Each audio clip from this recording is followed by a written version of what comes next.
45 seconds.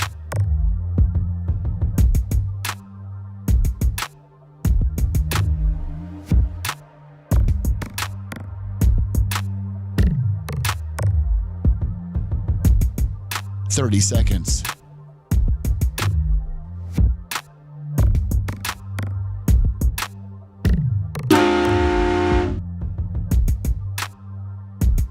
The show will start in 15 seconds, and this is your last audible warning.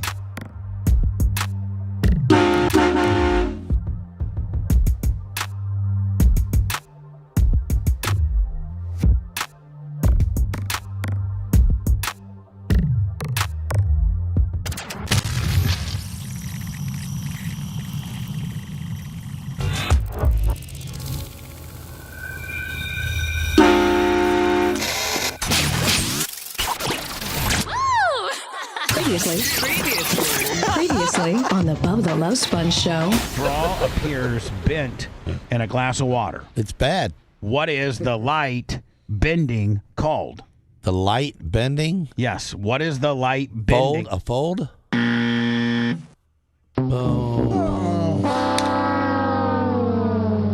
He is still in fourth grade, but you don't understand, ladies and gentlemen.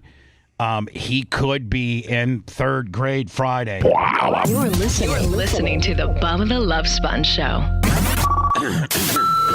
Broadcast rights for the Bubba the Love Sponge Show have been granted to this station by the Bubba Radio Network and is intended solely for the enjoyment of our listening audience. Any rebroadcast, retransmission, or other use of this production without the express written consent of the Bubba Radio Network is prohibited.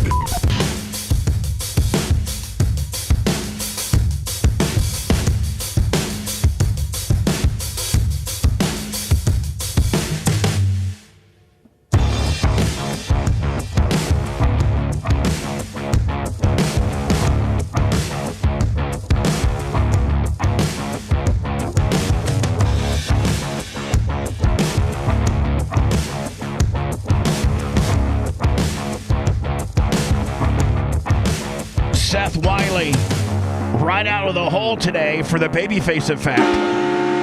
Thank you, Seth Wiley. PayPal, Venmo, Cash App, at the Bubba Army.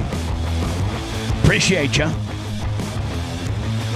Get the thumbs in if you can on the YouTube. Rumble, various things. Lummy, how you been, my friend? Oh, I'm great. Brian the Babyface Matroni. Yeah, just getting adjusted over here because Grandpa Gene sits here on Wednesdays, and good Lord, man. Is the font like 110? So the font is like 160. You can only read one word on the screen at a time. I have to zoom into 160%. Did I nail it? 160? Yes. If you say hello, it takes up the entire screen. Yeah. Hello? And then the headphones are set to like absolute deaf person. Yes, Bubba. Like Motley Crue concert? I was in the back. Jeff Coy Kendall, $50. I was in the back walking in, and I could hear the show. And when I sat down. Oh, it's his headphones. It's his headphones. Yeah, absolutely. So Gene is blind and deaf, apparently, and that's who I'm going to be working with next week. Yeah, and last week we're like, hey, yesterday we were like, hey, Gene, you need to be in here Wednesday, Thursday next week, right, bud?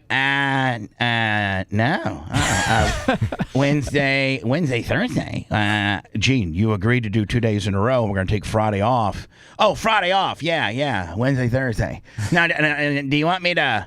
I'm like, listen, and please behave. Like, don't be funny and be Gene Lasker, but don't show off and try to be extra naughty because I'm not here, and Brian may not necessarily be as familiar with the FCC guidelines as I am and know what you can and can get away with.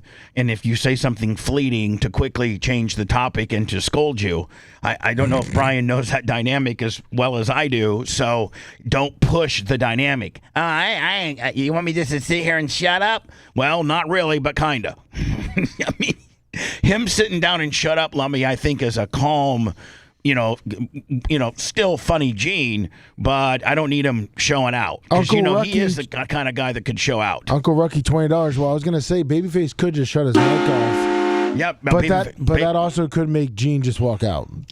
I think Gene will dance with me. I'm not too worried about him. You know what? I really do think he will. I think he will just because he respects you. He appreciates his real estate that he has. I think we all get along. The Dan Babyface feud isn't nearly as bad in real life as it is on the air. I think I think that we throw a little gas on the fire here on the air because it makes for great fodder. Because Dan is just absolutely, like insane. Well, I got him really good a couple 2 weeks ago, a week and a half ago. Now, do you guys remember that? Well, on the when I'm the one that put that trailer there that he ran into. Oh, you did? Yeah. It was Matroni IB moving. Matroni IB moving, and you knew exactly Just what his route was. Cone. You knew exactly what his route was going to be on the way home, and you figured you'd get him on the way home. That's it. Yeah. Yep. You had a crew of two illegal immigrants. Scout and Big Gulp brought it down for me. My girls. Lummy, speaking of which, John Costiga, 100 large. 100 large. Thank you. Thank you, John. Thank you, Uncle Rucky. Thank you, Seth. All the great Babyface brigade out there. John, I will be texting you probably this weekend to set up a lunch or breakfast. You guys heading to Bob Evans? Probably. Big spender. So he always drives down from Valparaiso to Warsaw. How far of a drive's that? It's about maybe an hour and 5 minutes. Oh, okay. 50, something like that. Did you see Marty Champion on the Cash App, or am I a little bit quicker on the draw than you are, my friend? Quicker on the draw. Thank you, Marty Champion. That's how it doesn't even come in. So this had to get done. Of course, it's in our own backyard and our own. That's my second favorite NFL team. Of course, I'm a Packer fan. Now, Brian, are you a Bucks fan? Oh, yeah, all absolutely. Right. So, because you grew up in the area, so it's hard. Well, it's been indoctrined since 1976. And that was one of the things I think that were working against the Bucks were the old NFL blackout rules. Because we actually, I would see as many Dolphins games as I would Bucks games growing up. And if it wasn't, and then if not, then you get the Atlanta on the NFC side. You get the Atlanta side, the Falcons, right? Yeah. When we were blacked out, but I never got behind the Falcons, but we would always get the Dolphins games. Right. Every game. My dad would we would sit around the radio and listen to it. To the Dolphins. To the Bucks. Oh, to the Bucks. Gene Deckerhoff. Oh, that's right. Because that's the only way I could listen to it. That's right. Because you could live in Tampa, and there were like 15 years of living in Tampa where they wouldn't broadcast a Bucks game because it didn't sell out. And I thought for the 90s when I was growing up that the Bucks were the greatest team ever because of Gene Deckerhoff, because every play was the greatest play. Rumbling down to the 10, the 20, the 5, and he's down. Bucks are in the red zone, the Zeno zone. The fourth and 32. Fire the cannon. Yeah. 4th and 32, but I think we got a chance. Oh, Chucky Gruden's got to play. I know he's going to pull a double reverse end around flea flicker. It's 4th and 32. We got a chance. I'd tell you what Gene would do, though. A 3-yard gain would sound like the greatest play that's ever happened in the history and of even football. if it was a pick, a Trent Dilfer pick or a Craig Erickson pick, it would be not his fault. Yeah. Oh, that guy just got right out of that coverage. But then I see it on now replays. He threw it right to the guy. Yeah. Yeah, so you guys all had to, you guys, if you wanted to even listen, you had to listen to the radio. And Gene Deckerhoff, is he still? No, listen to this funny story. So he was the original announcer back in '76, wasn't he? I don't think he was that far back. Yeah, he was a couple years after. So he retires. This is his first year stopped. So this will be the first year that the Bucks fans have not heard him. So, correct. Okay. And so I'm at one of my neighbors had like a little back to school party in our neighborhood, and I'm sitting there talking, and this new family comes in, and I start talking to the guy. He's Gene Deckerhoff's replacement. His name's Tony. He lives right down the street from me. Young guy, right? He came from the University of Washington. Right. Yeah. So he was a play-by-play for them. And now he got the job. He interviewed for it. Did they keep Dave Moore? Yeah, Dave Moore's staying on with him. Right, for the color. Which is good. Yeah, I told him, I was like, you got. I like Dave because he kind of gives you like a working man's approach to it. You know what I'm saying? He's like, that tight end had to chip that inside linebacker. Yeah. And then after that, he folded out and then was out into the flat. Quarterback rolled to the right. After the guy chipped the inside linebacker, he released out for the 4.5-yard gain. That might be your best impersonation. That was called a 76 chip nip is what it's called. Yeah, 76 chip nip. Chip. I mean, he would just come up with, and he looked like, literally he could be out working a cement truck, Dave Moore, one of the really, really cool, is that he was just a regular dude. Tight end for the Bucs. Tight end for the Bucs. Long snapper, too. And a long snapper. And I think he was in the He league. was there for a long time I think with the Bucs. And then he went to, I think, was it Minnesota? Buffalo. Then he went to Buffalo for a couple years, and then I think, he returned back to the Bucs for a year or two and retired out of Buck. I think it sucks because every time he came, every time he played for the Bucs, that they sucked. He left before they won the Super Bowl. When he came back, the Bucs sucked again. He was a good little tight end. Yes, he was. I mean, he was. In overall Bucs, history, who has been the best tight end? Oh, Ty J. Armstrong. Well, easily. yes, Ty J. We have not had a great tight end in our franchise history. Wasn't James Wilder a tight end? No, he was a running back, wasn't he? Yeah, but we have a retired one. Didn't Jackie Harris spend his last couple years from the Packers down here? Yeah. And then we have the Winslow kid. Yeah, Callan Winslow, he's a soldier. Jimmy Giles. Yeah, Jimmy Giles is in our ring of honor. And then obviously we had Rob Gronkowski for 2 seasons. 2 seasons, right? Exactly. Yeah. So Cameron Brate and Dave Moore and Kellen. I mean, the Bucs probably as a franchise worst tight ends in their history, across the board. And people don't realize, man, especially in today's league, tight ends are more important than ever. They're that guy that can just always get you 6 yards because they're big-bodied and they have good hands. The positions changed, man. They've really become leaner and faster. Like Kittle and obviously Kelsey in his prime. The Kyle Pitts type. I think tight end Brock Bowers, Trey McBride. Look at some of the Gonzalez guy and what was the guy that played? It was a Notre Dame guy and played for the Giants. Mark Bavaro. Was that him? He was wasn't he a Hall of Famer? I don't know. I don't know about if he was probably a Hall the of great. Famer. If you look at the greatest tight ends of all time, Kellen Winslow Sr. has to be at the top of that list. No, greatest tight ends of all time. No, you got Tony Gonzalez. Gonzalez. Travis Kelce. You've got Rob Gronkowski, Antonio Gates, Kellen Winslow Sr.'s up there, but he's probably 5th. Right. Shannon Sharp. Oh, yeah. That guy's a load. That guy's still Greg Olson, Vernon Davis. Jason Witten. Yeah. So, in breaking Tampa Bay Buccaneer news, as we got a little bit down the path, Vita Vea, their all-world defensive lineman, just a stud. Probably, would you guys say top 5 down linemen in the league? Top 10. Top 10? Yeah. And he's entering, there was 2 big major players on the Buccaneers that are entering into the last year of their deal, and players I'm not saying they're prima donna, but when you're this elite of a player, it's disrespectful to make the guy play into his last year without giving him an extension. I don't know why, but I guess it's disrespectful. The guy can't play on his last year. You got to have so they padded it up. Gave him 2 additional years? Well, they don't. No, a 1-year extension at $30 million, right? They don't. So yeah, they gave him $6 extra million for this season, and then gave him another $24 million deal for the following, or something like that. Yes, it is something like that. It's a $30 million total. That new deal that he got. He gets 20. But it's just 2 years. It's just this year and next, right? Yeah, which he was already under contract for this year. They just gave him $6 million extra. To make him happy. Well, it's 24 per season. So he gets 24 this year, 24 next year. Yeah, he's just out. He's right on the brink of top 10 D tackle in the league. And then you saw where Aaron Donald is making a comeback for the Rams. Did you guys see that? Yeah. And I watched him on some of his drills and everything. Didn't look like he lost a step. The guy, it's only 35, and I think he could be a very effective, especially like third down type specialist. Mm-hmm. Well, isn't he regarded as one of he's a Hall of Famer, Mount Rushmore of defensive tackles? Yeah. I mean, him, Sapp.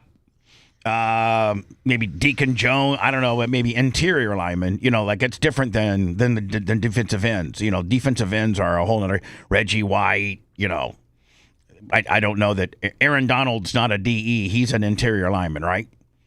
Yes. I mean, if you look at the greatest interior lineman of all time, Like Joe, he's like Joe Green, Warren Sapp. They were defensive tackles. yeah.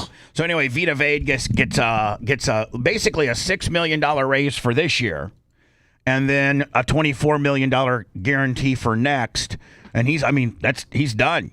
And he's what is he, 32, Brian? He's 31. 31. Yeah, I mean, I got to think the defensive lineman, you can play till your latter part of your 30s, right? 36, 37. Typically, that's the wall. That's the wall zone. Because those poor guys, man, they get hammered. Well, every play they got a concussion. What they have that the outside guys don't is they don't have to keep the speed. You know, the outside guys, the speed goes, right? They lose that tenth or of a second advantage that they have, and then they're no longer Where inside, good. you may only be maybe 12 inches from your guy. Yeah, speed is less important than technique and power. You would have been a great D tackle, Bubba. Well, because I'm short. With your little arms. Well, I played nose guard. Oh, and so that's where I played. I actually was a two-way starter until about halfway my senior year, and they wanted me to concentrate on defense. Todd the Keg Clem. And so, I was a good straight-up nose guard because I'd pick one gap. I knew I was going to one gap. They didn't know which gap I was going,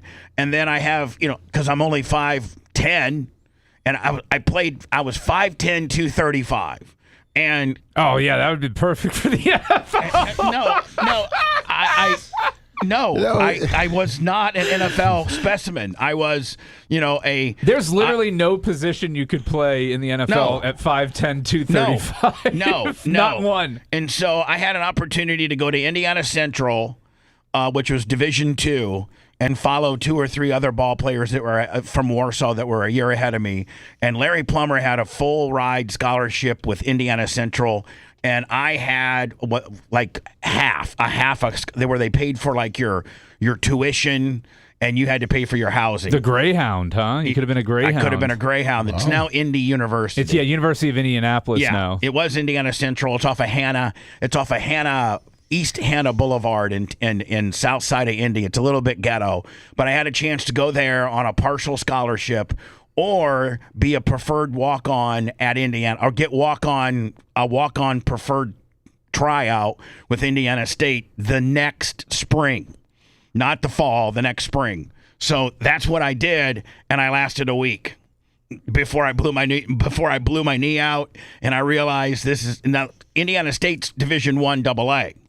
That's not Power 5 or even Power 4, but it's pretty competitive football. They got the North Dakota States and the Middle Tennessee States, and they got they're still good guys. Yeah, exactly. I mean, Vincey Glenn, longtime Minnesota Viking and San Diego Charger, Wayne Davis, my buddy, Mike Simmons. Yeah, Mike Simmons. Who was ended up being your offensive line coach under Jim Leavitt.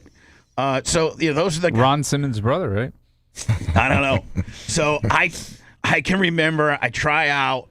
I'm slow, but I set a bench press record for walk-ons at 225 because that entire fall of '84, I didn't even go to school. I just did steroids and got strong. You look like that Iranian chick doing the bench press where it gets like a quarter of a centimeter off the chest. No, I don't. But here's the thing: I don't lift my ass when I do a competitive. Not now, but when I was competitive weightlifting and the three lifts being the power lift, the squat, and the bench, you're allowed to wrap your elbows and you're allowed to wear a bench shirt, which just kind of keeps tight. But you're not allowed, if the minute that they can see daylight under your butt, it's a disc. So you see these people that are benching an absorbent amount of weight and they lift their ass off the bench and everything. That doesn't count. So anyway, I'm built for benching. I got a barrel chest, short arms, and so they had the same test as they do at the combine. Not all of them. We didn't have the jump and all that. We had like the 40, the bench press, the cone drill. What was your 40 time? Oh God, 6'3"? No, it had to be like 5'8". No, 7. No, it wasn't 5. It was 5'4", 8. Okay. No, not okay. That's slow as molasses. Yeah, but with your barrel chest and your small arms, that's... There's 32 guys that tried out, and they took 10. And I made it. and I made it because I did 29 presses at 225. I did 29, which was a record for the walk-ons at that time. I'm sure it's been broken. And the only other thing that got me on, I was slow. I might have been the slowest guy. I might have been the slowest guy timed of the 30-some people that were trying out. And you were higher than a 5.48. Yeah, no. Yeah. If you were the slowest out of 32 guys. No, but are you talking about just a lineman, Bubba? Just a lineman. Just with my lineman, I think I was the slowest lineman. Yeah, I can see them probably being like 5'1", 5'2". So I'm running 5'4", high 5'4s. So anyway, but hold on. This is what got me on the team. But I was only there a week.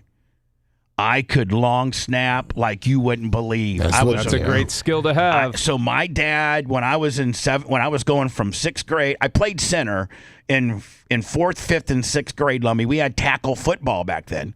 It's not, we had. So I played center. I was offensive center. Well, I my dad taught me how to long snap, using two hands. Yep.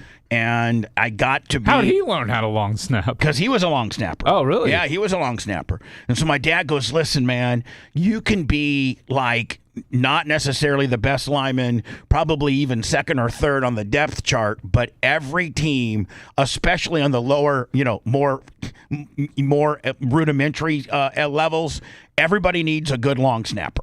Like, that's what everybody needs. Yep. So after I did the walk-on tryouts at Indiana State, Coach Dennis Rates was his name. He goes, any of you guys, can you long snap? And it was me and another dude that said we could long snap. And I smoked. I could go 15 on a punt, 7 for a field goal, 15 on a punt. Indiana State really didn't have the shotgun position at that time. This is 1984. It was everybody. The quarterback was pretty much under center, and your normal center may not be a good long snapper, but he can at least get it back to the quarterback on a shotgun situation. I had a kid I went to high school with, Ryan Benjamin. He made a career out of long snap and won a Super Bowl championship with the Bucks. You got to hit I think the goal is like 0.7, 0.75. I think back to the kicker. They weren't even really timing it. They could just see. You can see if a guy can long snap or not. Put a coach back 12 and a half, 14 yards and a punting deal. See how accurate and fast the guy can get it back there, and you can tell what you got in 5 snaps. Can you still do it? Yeah, I could. I'm not trying to be a dick. I think I probably could. But now, you know what? Because my shoulders are bad, I have to one-hand it. Oh, that's actually impressive, though. I don't know. You know what? If you can put the spin on it still and one-hand it? One of these days, we'll try. And so I got on the team, and I'm on the team, and in our first practice, they go full-blown, like Oklahoma, put the pads down, Lummy. They 2 pads on either side, and the running back, you got a guy right against you, an offensive lineman with a defensive lineman. Offensive lineman, your guys are both head up, and the running back's got to run between the 2 pads, and it's usually a violent collision. And, I forget, I think I wasn't 64 back then. I think I was like 73 or something. But I wasn't the only 73. There was like 273. The guy that was really the number 73, and then my dumb ass. So we go the first day, and I actually get a pretty good tackle. But Lummy, they don't make me compete against the guys on first. We're competing with fellow walk-ons. Now those 10 guys that made it, I'm going against these guys. And I'm doing pretty good against these guys. Then the next day, they put us against the regular team. They kind of babied us the first day, and then we go into the drills, and I had this guy named Doug. His name was Doug Arnold, and he was the starting nose guard. And this guy was like 6'2", 300, and could bench like 600 pounds. And he just, he planted me. He absolutely planted me. Did he pancake you or did he chair check you? He did everything. He bull. I mean, he was he was trying to. I was the defensive lineman and he was the offensive lineman. You took turns being either, and he got position on me and then just literally put his helmet in the middle of my chest and planted me like I was a sunflower seed. And then the next practice, it was our third practice, and I was on punt team because I could snap long, but I was like I was second string punt team. I wasn't first string. And I hike it back to the punter. He hits the punt. We release, because the punter says go because you don't want to have a legal man downfield. I'm wide. Here's this little wide receiver return dude. It's fast as hell, but I've positioned myself, Lummy, that I got kind of an angle on him, and it's only me and the out of bounds. So I go to hit him, and he does one of these flip blip bloppy blops, and and Indiana State was one of the very first schools in the history of collegiate athletics to have AstroTurf. So we had AstroTurf that we're practicing on, but back in 84, it was about 15, 20 years old, and it was like straight concrete. And my knee, I try to go one way, and he goes the other, and I completely blew out my right knee. Ooh. Blew it out. They have to come put an air cast on me, whole 9 yards. I get to go get a scope. I didn't tear an ACL or anything. I just had to get it scoped. Why me? I had to get it scoped. I had to get it scoped. So I get it scoped. Bubba Kerrigan. And I go and I go to my position coach, and I'm in this walking knee brace kind of deal. And it's, he's like, listen, kid, you're probably not gonna, ever be a starter here. I could see you maybe long snap, and I could see you be the starting long snapper in a year or two, but that's the best it's going to be, bud. And, you're not going to be on scholarship. And let me, at that time, like 3 weeks before walk-on tryouts, I had started hanging out with, Kerry Gray. Oh, there's Scary Kerry. So I'm like, man, this radio thing looks like it's promising. Or I could just be the third string, long snapper for Indiana State with exactly 3 practices under my belt before I blew out my knee. Thing about it, Lummy, is because I wasn't a scholarship player, my mom and dad's insurance had to pay for the knee procedure. What? They didn't even pay for it. Oh, jeez. So anyway, there's my long career. There's my Doug Arnold, 2-time All-Missouri Valley Conference nose guard. Indiana State was number 1 in 1884. Yeah, we led them to a 9-2 record. Unfortunately, we played Middle Tennessee State, went to double overtime. Triple overtime. Triple overtime. 42-41. I was there. And a guy named Jimmy Edwards was our fullback, number 44. That Middle Tennessee State had Dusty Queef was their quarterback. He was really good. Dusty Queef. Are you being for real? Yeah. Oh. So anyway, that was at Indiana State Memorial Stadium, triple overtime to make like the finals in the 1AA. Like Indiana State was rated number 1 for a while. Yeah, the whole season looks like. Doug Arnold was 9-2 going into those playoffs. Man, Doug Arnold was like what did they have his size listed, Brian? He is 8 inches. If I remember right, he was. If I remember right, he was like 6'1", 6'2", 280. He's in the Hall of Fame for Indiana State. He was a monster, and I remember on that one drill, Lummy, where he planted me like a sunflower seed. I'm counting as to who I have to go against, and there was a couple walk-on guys ahead of him, and then there was him, and then there was Mike Simmons, and then there was Bobby Boyce, and I'm like, man, maybe I'll get that walk-on guy, and I won't, and then I line up with Doug Arnold, and he just. And then, the whole team goes crazy as I'm literally, my helmet's rearranged. It's on the other side of my face. So Brian, to quickly transition into something that people really care about and not me and my three practice career at Indiana State as the third string long snapper, running a 5.6 40, benching 225 pounds 29 times. What ends up with the Baker Mayfield? They laid the Vita deal thing kind of rest. There's two glaring players that are very upset right now. Baker Mayfield and Vita who are entering into this year on their last year deal. They stepped up. It looks like they got Vita handled. What's next? Like, what's next with Baker Mayfield? Baker's going to hit free agency. Yep. The Bucs wouldn't give him the long-term commitment that he was looking for. They were going to give him the annual dollars, like pushing $50 million a year. Which is the franchise tag's like 47, but right? only for 2 seasons. They did not want to lock in long-term for him, and he wants something. He felt like he's played his way through it. He played hurt all last season. It doesn't matter. Listen, he wanted that 3rd year. He's being a real. They should give him a 4-year, $200 million deal. Yeah. I mean, if you think that you're going to be competitive, if you're going to rebuild, I mean, and everything that I'm seeing with the Bucs, it points towards they're really not trying to win a Super Bowl the next 3-4 years. Yeah, they want a new stadium. Now, so hold on, Brian.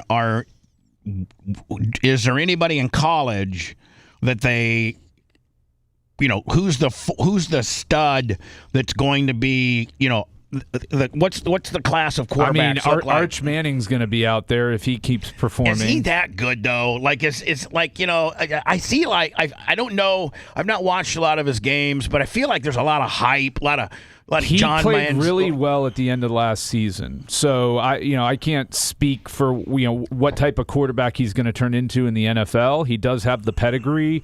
And he did play really well the last 7 games for Texas last year. But shoulder problems too. How did Indiana get rated? How does a national champion, probably I can't even think of the last time, but was it maybe 18 or 19 that somebody went undefeated? I can't think of the last time somebody went undefeated, ran the table.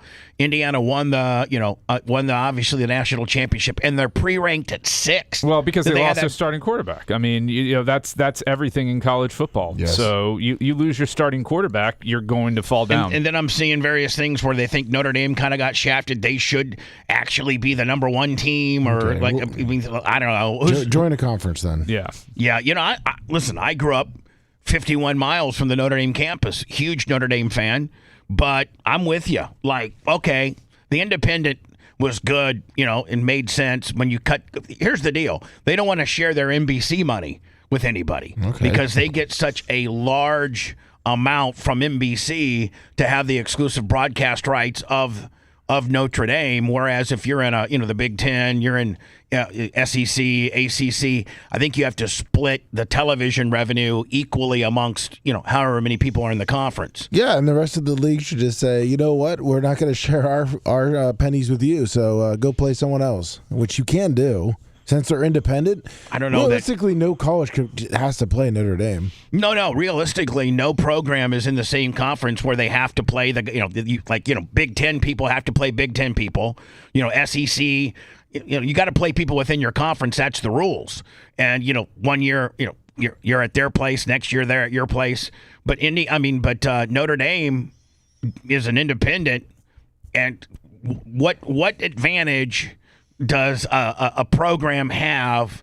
I mean, do they get a ton of money to travel to South Bend? Here's their advantage. Number 1, exposure. They are the biggest. The NBC pumps them up. Their game, every single game's essentially nationally televised. Yeah, oh yeah. Number 2, the ability to have whatever games they want on their schedule. So total and complete control over their scheduling. Massive advantage there. But they, I don't. Okay. So they don't seem to utilize that because I play a bunch of powder puffs, but I guess you can't, can you? Well, no, but they do. I mean, they play teams that have name recognition but don't win. I mean, Syracuse, when they're playing those ACC teams, they're not playing Florida State and Clemson every year out of the ACC. They're handpicking these mid-level teams that they're going to be better than most of the time. Boston College. And then the other advantage they have, Navy, Army. They don't have to play a conference championship game. And they've got this Notre Dame rule that if they're in a certain spot in the rankings, they get into the playoffs. Exactly. So, if I'm Notre Dame, there's no way I'm joining a conference if they're going to keep coddling me. Right, because everybody's juggling your nuts, so you just keep your nuts getting juggled, But if I'm Miami, Florida State, I'm just saying I'm not going to play Notre Dame. The impact to Notre Dame against them is I don't think Notre Dame will ever get the number 1 overall seed in the college football playoff because they don't play a conference championship game. And I think they would take a 13-1 or a 12-1 SEC champion or Big Ten champion at the number 1 spot over a 12-0. Take a 12-1 Ohio State or Florida State or Florida or Auburn or something, LSU. Take a 12-1 of the Alabama, one of those guys over 13-0 Notre Dame. 12-0, yeah. 12-0 Notre Dame, and just because the SEC, the ACC, the Big Ten, what's the conference that Dion's in? The Big 12? Yes. Big 12. Monster's now their sponsor. They gave that away for $50 million. They literally fired their head of promotions in the conference over that contract. Wait, hold on. What conference? What? The Big 12. They are officially sponsored. Like the conference sponsor is Monster Energy Drinks. And they gave $50 million. That's it. And that wasn't acceptable by Monster standards? No, that's not acceptable by college football money standards. It was a bad deal. It was a bad deal. Meaning they got it for pennies. What do you mean they should have paid more? Yeah. Like $200 million. Some of these conferences, actually, some of the colleges are getting sponsors for hundreds of millions. So just who got fired? colleges. The Big 12 promotional guy or the Monster? The Monster guy No, probably the got Monster a huge guy's attaboy. getting put over, yeah. Yeah, he's like, man, you just got us what should be about $150 million for pennies on the dollar, right? But who Yes. wants Monster when you got Omni Energy Drink? We got a new one now. Oh, who's the new? Lick. It's like every month there's a new. Hey, we're always looking. Oh, Lick. Lick. All right, Yeah, I'm going to have to try Lick. We're giving them a try. Lick. Yeah, L-I-C-K. Lick. All right. We're trying them. It's a sad day, and maybe not a lot of people even remember this, but the reason why I remember it is because it was literally based out of Terre Haute, Indiana, and it was one of the largest employers in Terre Haute, Indiana. As you know, I spent from like 1984 to 1988 in Terre Haute, attending Indiana State and flunking out of Indiana State, not going to college, not applying myself, and stumbled in this career of mine, better known as radio at the time. And out on Fruit Ridge Road, which was kind of the industrial park portion of kind of the east side of Terre Haute, was the Columbia Clearinghouse, where you could get it started out with 8 tracks, and then they went to cassettes, and then they went to CDs. But remember the Columbia House where you could get 10 CDs for 99 cents for $1, yeah, and so I guess they've been able to make a run at it all these years, and after 71 years, the Columbia Publishing House closed. And it was I got to think that they probably had automation in there in the last probably decade or so. But I know that we all grew up with, those ads that you'd see in your various magazines or whatever, 10 CDs for $1. And then, Brian, how did they hook you on that? Was it So it then became like a monthly thing where they would send you at full price CDs after the introductory period. So it was a bait and switch type of system that they had set up. And I remember one of my friends in high school, she would find houses in her neighborhood that were sold and nobody living there. And she would order through Columbia House to those mailboxes and then check the mail. And then that house would get CDs delivered and they'd get charged for it monthly. But it was to a house with no, you didn't have to put down a credit card or anything like that. No, you had to mail the money. They would just mail it and check. then mail you a bill. Yeah. And so she stole music forever. Nice. Yeah, her name was Jen. Recognize the phrase 8 CDs for a penny. I have generational news for you tonight. After 71 years and a transition from vinyl to tapes to CD, Columbia House is no more. They once had 16 million members, but streaming killed the mail order star. Last day for orders, September 15th. If you recognize the phrase 8 CDs... Why would you even want to order if, Nostalgia. Yeah. Get that last order Again, based out of Terre Haute, Indiana. I know a lot of mom and dads that worked out there. And Brian, they had a theft problem where here's the deal. There would be this really anticipated album. For instance, Michael Jackson's Bad. when he came off of Thriller. One of his albums was bad, and it was highly anticipated. And it was a good album. It was. It wasn't bad. It was. I think it probably sold 10 million, if not more. Hey, Alexa, how many albums did Michael Jackson's Bad sell? From Answers.com.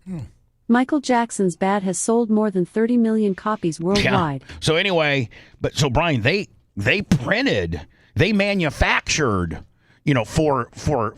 they manufactured CDs and things like that. Well, these workers that were manufacturing these discs that were going to be distributed to all the record places and places that you buy your music. Well, the mom and dads would take a couple, and then it got to me on the radio, and I was playing stuff that wasn't released. I almost lost my job over it. I was a music director at 103 PFR.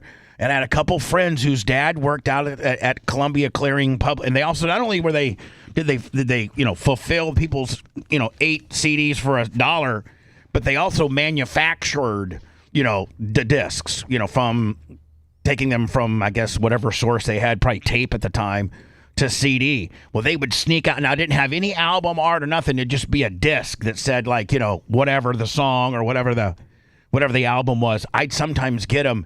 And then the record labels would call the radio station up and try to get a hold of my boss and say that your night jock's playing records that haven't been released yet. How do you get them? There was a whole big thing. Something I've never really talked about before. No, you haven't. Yeah, I don't think I need to talk about that. Another scandal coming your way. Yes, it is. No, it's not. We rudely interrupt the rhetoric to let you know the following. Bubba the Love Sponge Show returns after these words.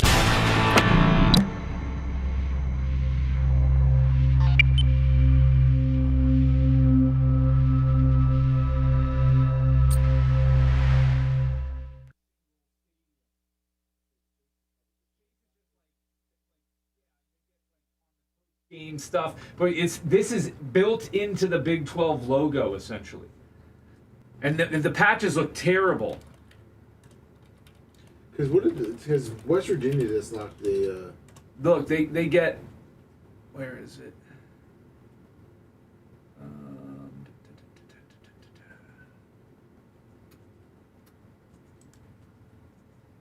Because teams have been getting. Look at this here. It's literally as big as the Big 12 logo right next to it. And, I mean, it just sticks out like a sore thumb. Send it to me, Lummy. What's that on their Instagram? If you just Google, what did I Google to get it? I just typed in Monster Energy Big 12 patch, and then it's like the 4th or 5th selection down there. You'll see it. But somebody came up with a cool alternative one that they're not going to use.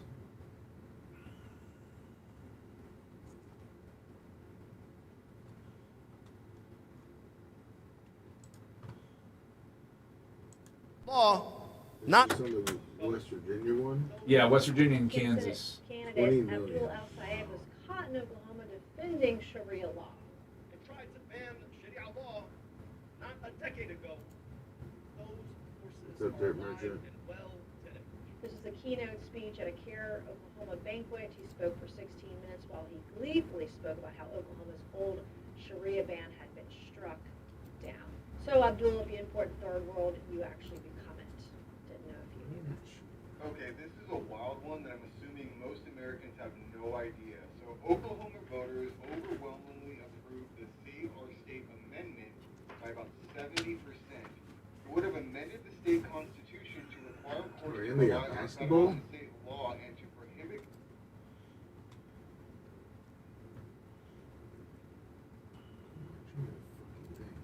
You didn't find it? My Instagram. Mine's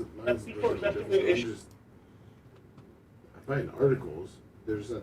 I see a picture, but it's like not that. But big. if you type in Google Monster Energy Big 12 patch. I did that. Or logo. I did that. And then, hold on, let me see the results. That exact search. They have traumatized Yeah. my Okay. son. They have Now scroll traumatized down. me. Scroll down. That cartoon no longer exists. See? It imploded. Scroll down. And it was Type in raised Instagram. in Well, that's what I'm saying. That's Yeah. what I was. Yeah.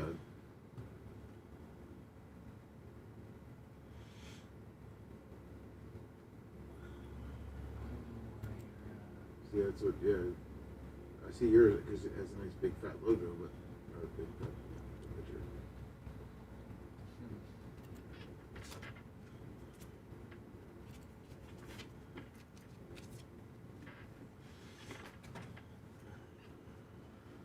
Here. I mean, That might be as good as you get.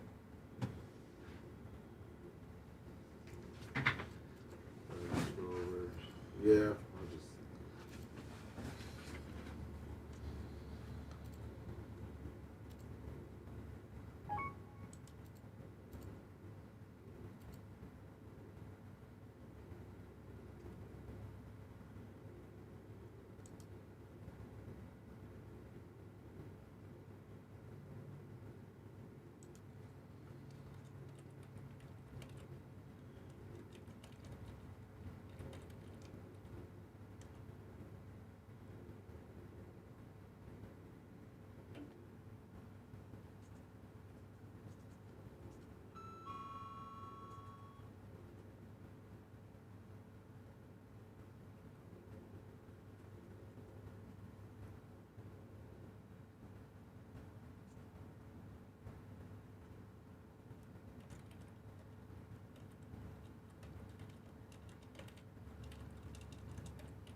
Tired of paying sky-high cable TV bills? Sick of juggling endless streaming subscriptions? There's a better way. Go to getabox.com. With Get a Box, you get every channel, every game, every movie ever made. Watch local and national channels, live sports, all your favorite movies, and much, much more. This isn't another subscription. It's a one-time purchase. No contracts, no fees, no nonsense. For a limited time, use promo code Bubba at checkout for $25 off any box. That's getabox.com, promo code Bubba. It's Bubba, the Love Sponge. Listener supported at the Bubba Army on Venmo, PayPal, and Cash App. The Bubba the Love Sponge show continues now. Much love to the guys from GPC Cabling. Came in, got us all wired up, cameraed up, the perimeters of the studio. Everything's really nice and neat and stealth.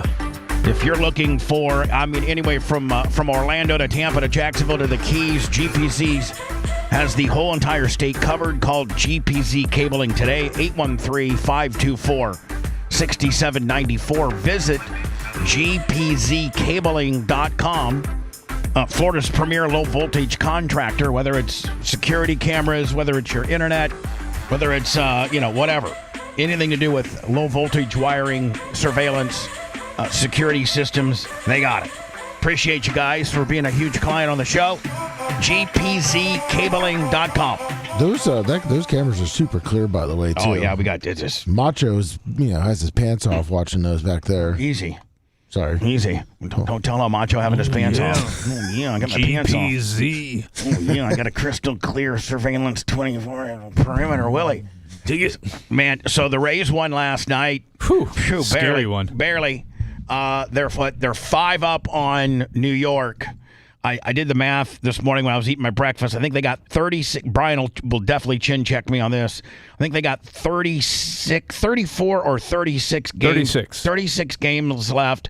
I think 14 at home, 22 away, something like that. Something like that.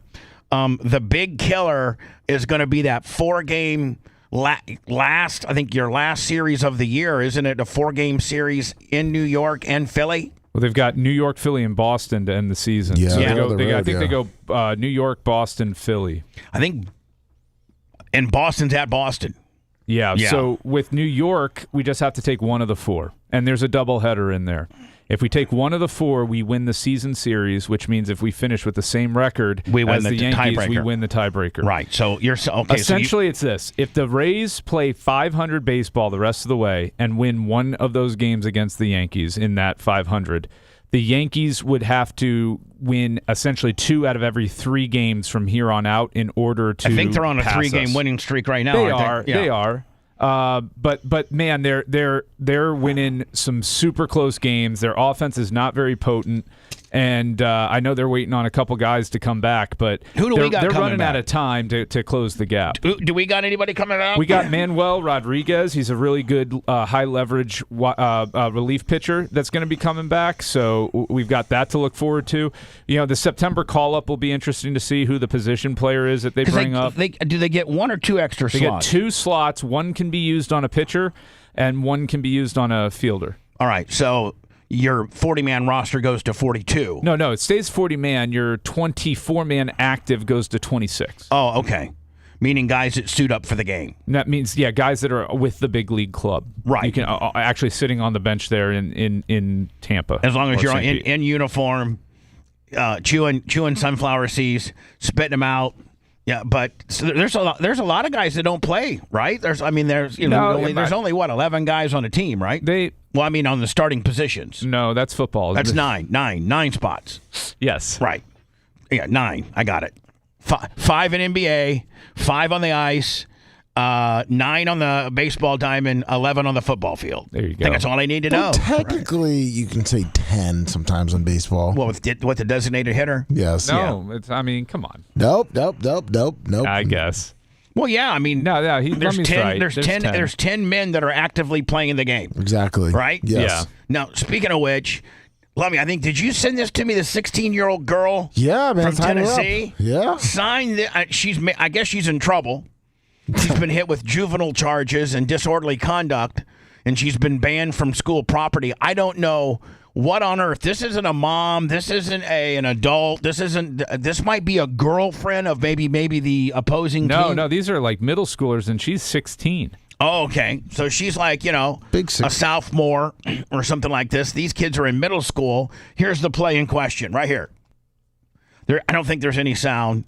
And so what you see there, though, is somebody on the green team drew a 15-yard penalty of some sort. They did something to the white team. You can see the flag up in the air. Yep. And so somebody on the green team did something dirty on the white jersey team, correct? Yeah, they did some sort of personal foul here. Right. And then watch this out of nowhere. This 16-year-old straight Tennessee chick comes and does a flying Superman on this guy. Check this out. Whoop. Bam. Shoulder checked him. And then pushes him down, and then they have to separate her, and they haul her off, and then he's all tweaked. Look at him. He's acting like he's tweaked, needless to say. Look at him. His pride is definitely hurt. Man, I would suit her up immediately. But, I guess that she wouldn't probably be, because she's 16. Now, what did was that last flag right there, Brian? Do you think that was, they threw that on? It looks like the coach. Yeah, they threw one on the coach. And meanwhile, the coach has every right to go out there and say, like, what the hell? Yeah, right? Yeah. He has. If you're the coach of the green team, you have every right to go out there and the referee and say, "Man, where is the flag for that? Like, what is going on?" Mountain Dew and meth. That tackle was powered by. Oh yeah, Mountain Dew and meth. Yeah, exactly. Let me. I think I'm a day late on this, but the big, huge Penn State cocaine Sigma Chi. Cocaine ring funded by one of the kids' dad, who I think was a big-time attorney. Yeah, he had frat guys bagging up cocaine for the whole campus. They're calling Pablo Pledge Escobar. Yeah. So they would get pledges, and when you were a pledge, man, there's all kinds of hazing that goes on. Like, I know that it's gotten better, but when we were in college, or when I was in college, man, when you were what was it called? Pledging a fraternity. They would keep you up for 2 days straight in the basement and make you do it was quite brutal. I think all hazing that and initiations into various clubs and what have you. Hazing back in the day was real hazing. Like, it was real, demeaning and somewhat physical, where they would slap you and make you pull your pants down and hit you with a big wooden board. Baby elephant walk. Yeah, baby elephant walk. All of that. Another Fox News alert, a group of Penn State fraternity brothers just got busted for running a massive cocaine trafficking ring. Christina Coleman has... Is cocaine still a thing in the college campuses? Looks like. It must be, right? Clearly. I mean, clearly, right? Or Christina. And I mean, is there still, the only way to really ingest cocaine is to, get that $20 bill or chop it up with your credit card and then snort it with some type of straw or rolled up bill? Is that still the way you do it? That's the method I think that most people that do it use. What's her name? The singer that used to Stevie Nicks. She got boofed. Boofed. I don't know the boofing, necessarily. I don't know. It's very effective. She paid someone $120,000. Very vascular area. Supposedly, man, boofing anything. Like, the quickest way to your bloodstream is through your anus. For real. Like, that's been proven.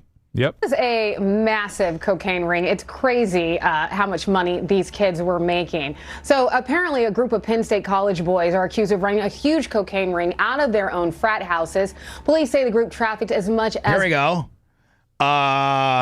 It looks like, okay. Is Paul Robinson the dad? Because hopefully he's not a student. I think Paul Robinson might be the dad.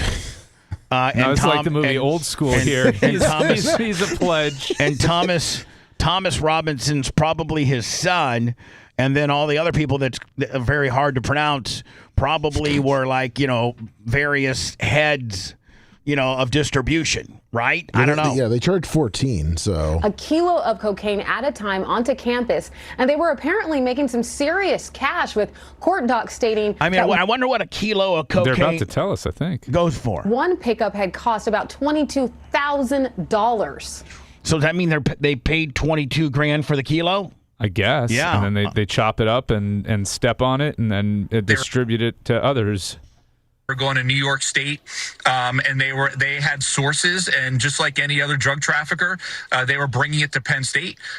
This is extremely serious. I mean, this is cocaine, and cocaine is unbelievably addictive. 14 people, mostly current or former Penn State. Look at those. That's a nice ass frat house. Oh yeah, those are nice frat houses. One was Sigma Chi, and the other one I forget what. State students were slapped with charges for allegedly taking part. Brian, how does a fraternity able to afford something like membership dues? Well, that, and they bought it back in probably the 50s, right? Yeah, they've owned it forever, and they take in on average, probably $5,000 to $10,000 per pledge per year. Yeah. Oh, it's that much. The monthly dues are expensive. It was Sigma Chi and Delta Upsilon. In this huge cocaine trafficking ring between 2023 and 2024 out of the Delta Epsilon and Sigma Chi fraternities. Authorities say these two frat bros were allegedly top. Look at these two. These are the two top dogs right here. Look at the guy on the left. Now, in order to get that type of poof on your front end, do you have to curl that? Brian, has he got a curling iron, you think, to get that kind of get up? Yeah, that's straight out of the 1950s there. I think it is. I think Buddy Holly wants his hairdo back immediately. Dealers, and identified one of them as, get this, Agostino Abiatella of New York. He's also reportedly known as Pablo Plejkobar. Pablo Plejkobar. Meaning he was probably in charge of the pledges that were the ones that were cutting up the kilo into various smaller amounts, and they used people that were pledging the fraternity to do this not so cool work. Investigators say his frat brother Thomas Robinson had already been arrested for dealing drugs back in 2024, and apparently it's a family affair. Robinson's father, Paul, was also charged with felonies related to his attempts to conceal evidence during this. I think he might be an attorney. Investigation. What I can say is the allegations were that a parent helped sort of try to cover it up after the fact. Oh, really? When he discovered that his son was in trouble. And so obviously that's behavior that's completely unacceptable. And get this, some of the suspects in this case allegedly put the pledges to work, forcing them to cut and bag cocaine as part of their indoctrination. Like, listen, when you're doing something that illicit, you want to keep your circle of friends, I'm thinking like Brian, super, super tight. And you got people that you don't necessarily know are even going to make it through the pledgeship and be one of your fellow fraternity brothers. And these are, freshmen people that are in college, and they tend to talk a lot, and they got all types of distribution. Especially when they're high on coke. Yeah, especially when they're... I mean, I got to think that if you're cutting up coke, that you're not, not every once in a while going down there and get a little something. I mean, it's in the air, man. Yeah. Into the frats. And it's wild how much some of these students are accused of making. One buyer even claimed he paid one of the top dealers more than $50,000 for cocaine. So yeah, if you're the parent of one of these kids and thought they were just busy playing beer pong and hanging out doing... No, they're cutting up coke. And here's the thing, thank God nobody's died. No kid has overdosed on cocaine in Penn State because they cut it with, Well, that does speak to the quality of their product. True. Yes, they have no fentanyl clean. deaths from it. Right. You got West Virginia's right there, man, and that's the meth capital of the world. That's the fentanyl capital there. Yeah. Typical frat stuff. You were definitely wrong, according to prosecutors who described these frat bros as running a highly coordinated, profitable drug trafficking crew that acted as an upper-level trafficking organization for the region, the entire region, Jesse. This lady's teeth has more real estate than my neighborhoods. Her teeth are further apart than the houses in my I think her teeth are bigger than the vinyl fence behind your house. Good God. I mean, my God. Look. Like the bottom row has like a half an inch between each tooth. That's a big mouth. Oh, Pledge Gabar. Yes. Whoa. Her teeth to gum ratio is way out of whack. Yeah. So she gets a sugar cube when she does a good segment. She does got a horse mouth. I threw out there a question to a lot of the great people that have a way to communicate with me, and from Hall of Famers to just a lot of great Bubba Army. I'm not going to mention their names, but about the Joe, the Supermark, potential Hall of Fame. Being a potential Hall of Fame nominee. And subsequently, tomorrow, we're going to lock in the best that we can, anywhere between 10 and 16 people that make, the Hall of Fame class. 10 to 16? Whew, yeah. That's a big class. Yeah, well, we always have 10, and we've gone as high as 16. So that's maybe we should make it a little more exclusive. Brian, listen, the NFL does they had take 128 players, and they got it down to 6 this year, okay? Yeah. The players take 100. They take 6 more sounds like a good number. Hold on, they take more than 128 players. The NFL. No, 128 players are who they go up. You're gonna get to the point that these BART parties have more Hall of Famers than it does non-Hall of Famers. That'd be great. That would be. I mean, that would be great if you. That's the highest honor bestowed upon you as Bubba Army, and that means that you contribute in some way, shape, or form, even if it's not financially. You're out. Promoting the show, you like the show, you chat, you participate, you try to spread, goodwill throughout, and be, a good. You just try to be. You're a good person. So, I've been on the fence. I'm torn in both directions about Joe the Supermark, and there's some very, very, very, very people. There's a lot of people that I respect I have a great deal of respect for. That are so mad about this and so adamantly against Joe. And then there's some decent amount of people that I respect so very much as well that are like, everybody deserves a second chance. It's all about, being, trying to love the brand and yada, yada, yada, yada. I have never seen, I almost feel like reading some of my texts out over the air, not mentioning who they're from, not saying they're from this person or that person, but just to give people a kind of an overview of what, some of the upper echelon people that that listen to the program and have a tether into me think. And it's like, it's so overwhelming, Lummy, that I don't know what to do. I don't know what to do. I think the easiest thing to do is just not let Joe in. Because what's Babyface's opinion? Yeah, you know what? I'm sure he has one, and I'm sure that he'd share it with us if we asked him. Yes. Can we do that next? Sure. You give us your opinion on and get those text messages queued up. I want to see what other people are saying first.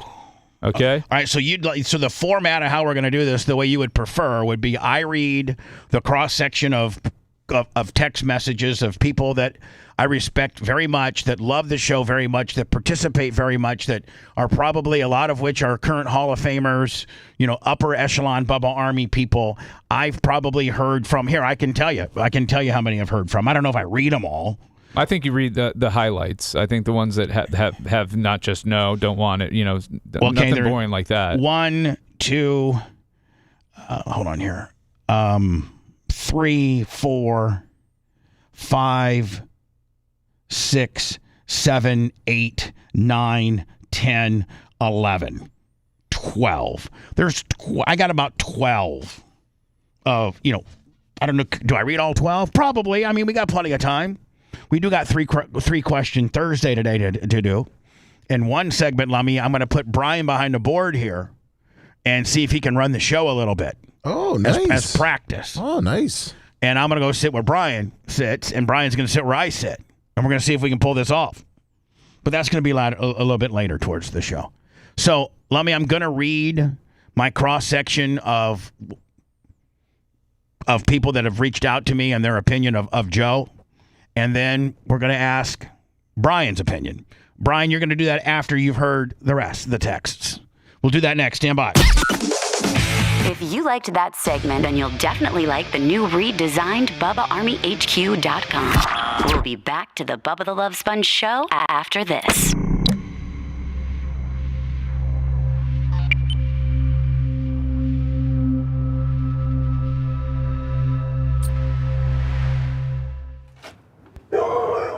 Bella!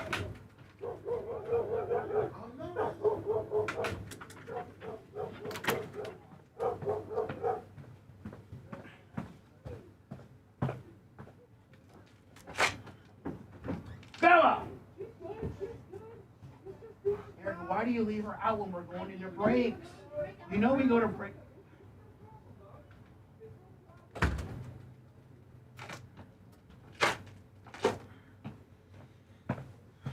Fucking Bella is like goddamn Cujo.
Fucking Cujo.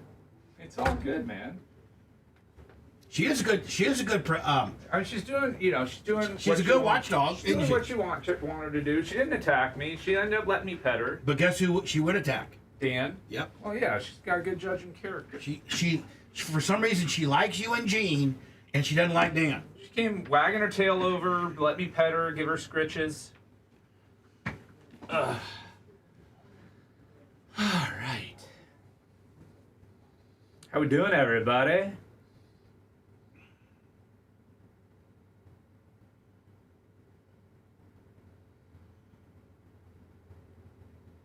Everybody excited for next week? I got to get up super early to get in here early to be ready for the show.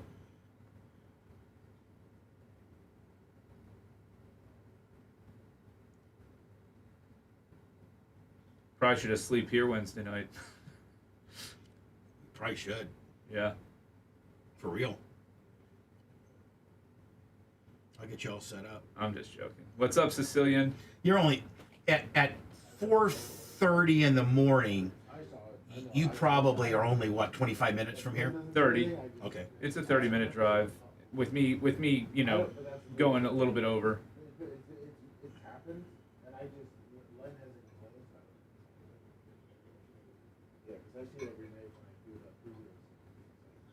I'll give my opinion after the break, Heather Spin Instructor. I'm curious to see what the text messages are, and I will give you my honest opinion. It's all I know how to do. Very political on Babyface. Yeah, I'm gonna give you what I think. You always get that from me. I don't. No, listen, I know. I don't pull punches, man. You guys are good I lay in spuds. You know what I'm saying? You're friends with Tony, so. Did he say his last name when he introduced himself?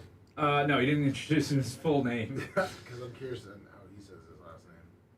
Is it like, it's almost like Sarah Chuccio? Yeah, he's very Italian. Yeah. His wife's name's Serena. There's a lot of S and C's and Yeah. A's and I's. Well, my mom's maiden name was Sharino. It's Sciarrino or something like that. I don't even know. My grandma's name was easy. Italian.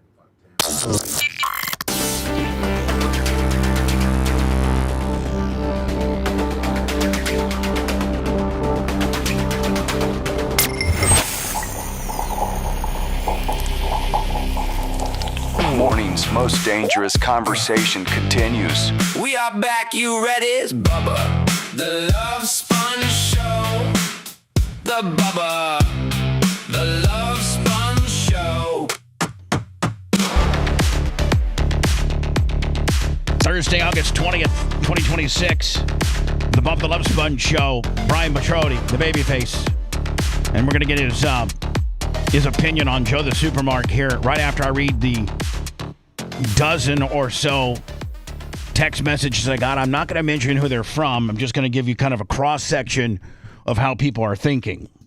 And I didn't know that it would be this. It's very, very, very polarized. It's very, very heated. There's a lot of vitriol. There's just a lot. Everybody's got an opinion of it. And here's what I'm hoping doesn't happen.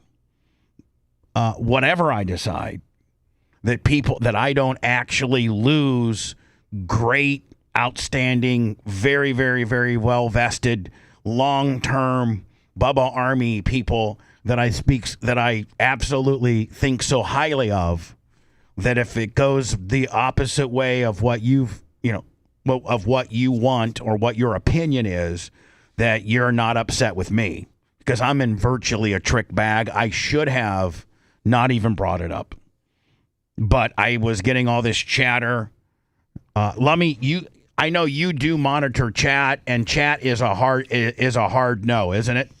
80%, 80 to 85% are a hard no. Hard no on meaning no. Do not put Joe as not even a nominee on the infamous Hall of Fame. I haven't seen Drunk Kim and Chad in a year, and she came in just to say vote no to Joe. Okay, thank you, Drunk Kim. Hopefully, you're continuing your sobriety, because when you're drunk, you're impossible. You literally are impossible. But I love you, and you're a great person. I think you're still Bubba Army. So looking back on it now, I should have never brought this up. I did not know it was this highly contested. It was this much vitriol and hate and just, So, Lummy, I'm going to read. It started out yesterday with somebody that I regard very much so. They got a text into me yesterday and said, I vote yes on Joe. If Dennis Rodman can get into the Hall of Fame, Joe should. So that's where it started. Then I got another one. Love him or hate him, I think Joe absolutely is deserving. I think most people haven't been around for 20 years. That's what this person said. So here it is. Here's another one. The Hall of Fame shouldn't be a popularity contest. It should show how an individual contributes through their deeds, money, etc. It may not be a popular choice, but he should be considered and let in. He's not clean by any stretch of the imagination. He's even trolled me in other forums. He's an angry, bitter man, but in the end is deserving of his honor. He loves playing the heel as if in his wrestling fantasy. And then he does that very well. Those are just my thoughts. Okay. Now, it's where it kind of takes a turn. I've made my case with you personally about Joe the Supermark. He is a person of low character. He disparages other Bubba Army. And on a more personal level, would lessen my pride in being a current Hall of Famer. That's pretty strong words. Yeah. Another person says, I normally stay quiet on this stuff at the end of the day. It's the Bubba Army Hall of Fame. I have had issues with Joe. He has said some not so nice things about me and my wife. On a side note, I say yes to letting him in the Hall of Fame because of his loyalty to the show. Okay, continuing on. As far as Joe is concerned, from the length of listening, knowledge of the show, along with the tapes provided, this would given him consideration for the Hall of Fame. Outside of that, he has gone on other platforms talking trash about the show, called individual places of work trying to either get them fired or in trouble. He has talked about individual families, including wives and children, wishing harm upon them. In my case, I'm not going to say what he said, because it could potentially out who this person is. I can not vote for somebody like this to be in your Hall of Fame. Okay, so there's two. Here comes another one. With regards to Joe, I haven't had any personal experiences with him or negative interactions myself, but I have heard about how he's interacted with others, which is not acceptable behavior. I'm positive it will upset existing current Hall of Fame people if he gets in. I'd say move on gracefully. My 2 cents on Joe. No way to Joe, 1,000%. He treats people and fellow Bubba Army terrible. Adding him to the Hall of Fame would compromise the integrity of the Hall of Fame and what it really means to people. He has cost you money. I know of 4 people that he's ran off that were ready to donate for BARP this year. That's $8,000. I know Joe is a troll on other forums as well and said bad things about you. How can somebody call themselves Bubba Army if he treats other Bubba Armies and you like crap? All right. And blah, blah, blah, blah, blah. This person, Joe, doesn't check the boxes and does not need to be on the Hall of Fame. So that's pretty much, there's more, Lummy, but that's kind of pretty much the cross section of where everybody kind of stands. It looks like the yeses are kind of passive about it, but the no's are very, very, very, very aggressive and have a lot of, just a lot of different situations and instances that Joe has done, And here's part of the problem. I don't necessarily go to all these places or participate in chat or anything to that on the level of what these people do, and they're far more knowledgeable about what Joe has done potentially behind my back or with other forums or other things and how he's attacked other people. I'm not familiar with that. So, I understand you are, and I understand your hatred for him. and so, but on the other end of the spectrum, I do appreciate some of the things a lot, some great things he's done for the show, but it seems like it's right down the middle. So Brian, there you go. There's the cross section of now, mind you, Brian, these are all people that have my phone number, so that's kind of that's a different level in itself. It was pretty almost evenly split. It seems like they were more leaning on the side of yes than were no. As I'm looking at this situation, what traditionally has been the criteria for becoming a Hall of Famer? And when you look at it through that lens, I think when you're looking at contributions to the show, being a part of your world, and what he's done over the years, I think Joe checks the boxes. This other stuff that I'm hearing about him being a troll and doing this and that on other forums, I am not aware of it. Like you said, you don't go to those. I definitely don't go to those. I don't see it. Is there any concrete proof and evidence that he has ever besmirched you and the show in other forums? Because having personality conflicts with other people in the Bubba Army, that happens all the time. I mean, there's people in the Army that don't like each other. They say bad things about each other. I mean, that happens. So the personal stuff, I think, is less pertinent to the discussion of whether or not he's Hall of Fame worthy. And, his personal scandal, does that come into it? I think Pete will be doing a Deadly Intentions on him, but yeah, good. He could break down that whole thing. I should let Pete break it down. Pretty good, actually. That's kind of a good idea. It kind of really is. Yeah, if you get him all the information, let me if you can give me all the information. That. Yeah, absolutely. I'll get on it. Yes. Don't forget the Pete breaking down part 1 of the breaking down the Iranian situation. Today drops at 10 o'clock on the Deadly Intentions. That still hasn't dropped. I've heard about that for a month and a half now. Drops today, bud. Whew. Drops today. Coming out of the can finally. I hope you listen to it, because I'd like your opinion on it. And I'm not going to see you for a while, because I'm gone next week. You're hosting Wednesday, Thursday. That's right. So I might have to call you privately for you to tell me what you think. So continuing down the Joe path, if you were to wrap this up, because Lummy, you're next, and I want Lummy, you are familiar with some of the things that Brian's not familiar, and some of the places that he's gone, and the things that he's said. I know that he's called your kid a name. I know that he's called your wife a name. I know that some of the backstory to his trolling, and I'll let you get into that after when it's your turn. So Brian, in closing, what's your kind of your 30,000 feet above the situation view, based solely upon his show presence and not the extracurriculars that he is engaged in outside of the show? I would say that he is worthy of it based upon his contributions to the show and his loyalty over the years. But again, I lack the context and the information and knowledge that Lummy has. So ultimately, I would defer to Lummy on that side of things. But to me, when you're looking at it, if it's just about what you mean to the show, I don't think your interactions with others really should come into play too much. Yeah, but I mean, anyway, Lummy, over to you.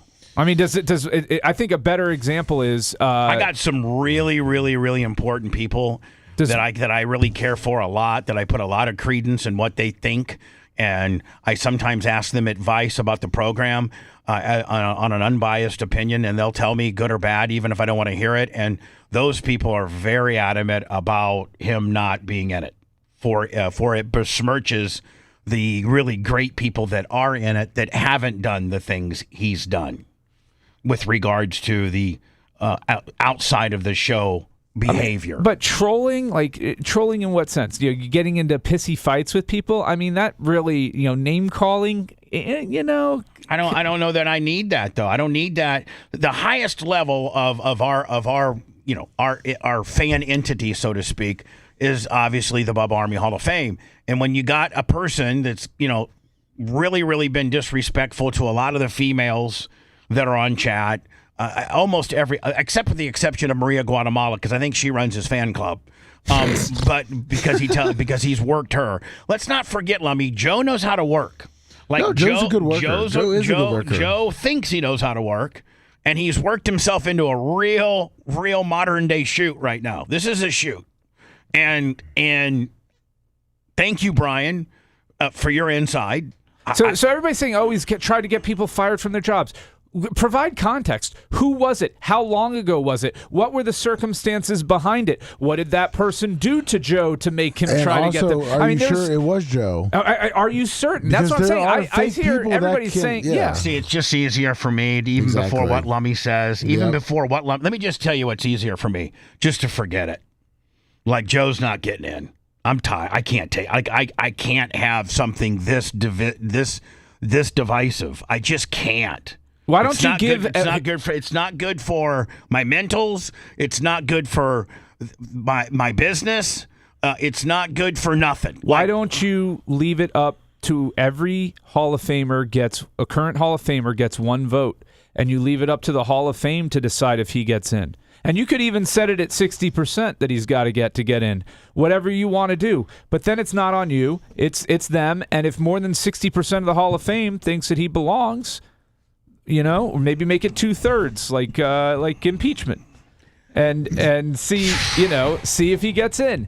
I just, again, all this other stuff that he tried to get. What's the proof? What are the circumstances behind that? What did those people do to him? Okay, I don't know any of it. I need your opinion.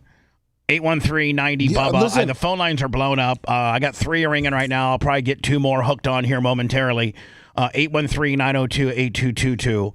I don't want to talk about anything else other than your opinion about this particular situation. I'm not going to reiterate what we're talking about. Lummy, what is your opinion? And I beg of you not to tell me what you necessarily think I might want to hear. I want you just to I just want you to shoot me straight, bro. No, I'm going to shoot you straight. And some people are going to probably either call me a pussy or take a different stance, obviously. And everybody has a right. Like and everybody has a right to have their own opinion. Exactly. There is no wrong or right. There's no wrong. We obviously don't have a wrong or right answer here. Everybody's got an opinion, and it may what end up happening might not be what you want, but I got to do what's best for me personally. I got to do what's best for the show, and then I have to do what's best for my business. And so that might be different than what the average person thinks. Lummy, and your very much anticipated opinion. What do you got? Listen. Joe and I have he has said pretty mean things about me and people in my family in the past, and I've talked to Joe a lot. And he has apologized. He has talked about how he's a different person. He was in a weird spot, 3-4 years ago. He's a person that is suffering alone. I talked to Joe a lot, and I understand all these what Babyface is saying. Spit it out, Lummy. There's all this trolling and all these Hall of Famers that say he does this, but there's really no proof that it is Joe. So again, Joe's saying it's not him. These guys are saying it is. They get angry about it because of the words that Joe says or might not say. I am at the point of other Hall of Famers that say, just let it go. Just forgive and forget. A lot of them won't. There's a lot that won't. Let me go to the phone lines. Maybe I'll get some better insight here. I just almost ready to throw my hands up in the air and say, F it. We're not doing it. It's just easier for me to say no because everybody else, nobody has a problem with. Hi, you're on the air. Go ahead. Hey, good morning. I just wanted to give my opinion on Joe. The guy's almost dead. He's probably living through karma from stuff he's done in his life, but he's dedicated thousands of hours of his own time recording your show, giving you all that stuff, all the phone calls, which have pretty much been boring. But, once he dies, everyone's going to say, oh, poor guy, let's put him in the Hall of Fame. So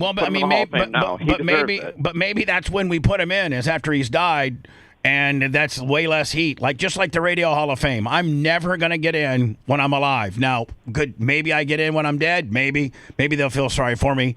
But, I kind of feel like Joe a little bit in the fact that I'm never going to get in the one Hall of Fame that I would totally make my life, or my work of what I've done as a career totally on the highest level and validate it and set me aside and show how talented and potentially I may have been would to me that make the Radio Hall of Fame. I see the nominees that they have every year, and they're far less qualified and have done far less in radio than I have. But, I got a couple big black marks, a couple big not so cool scandals and check marks by my name that I don't think that, and the Radio Hall of Fame is controlled by the 5 major radio companies.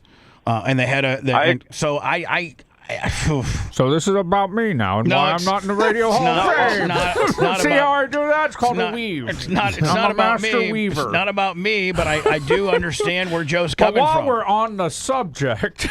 So anyway, Bud, I agree with you, Bubba. You're one of the best ever, no doubt, hands down, best ever.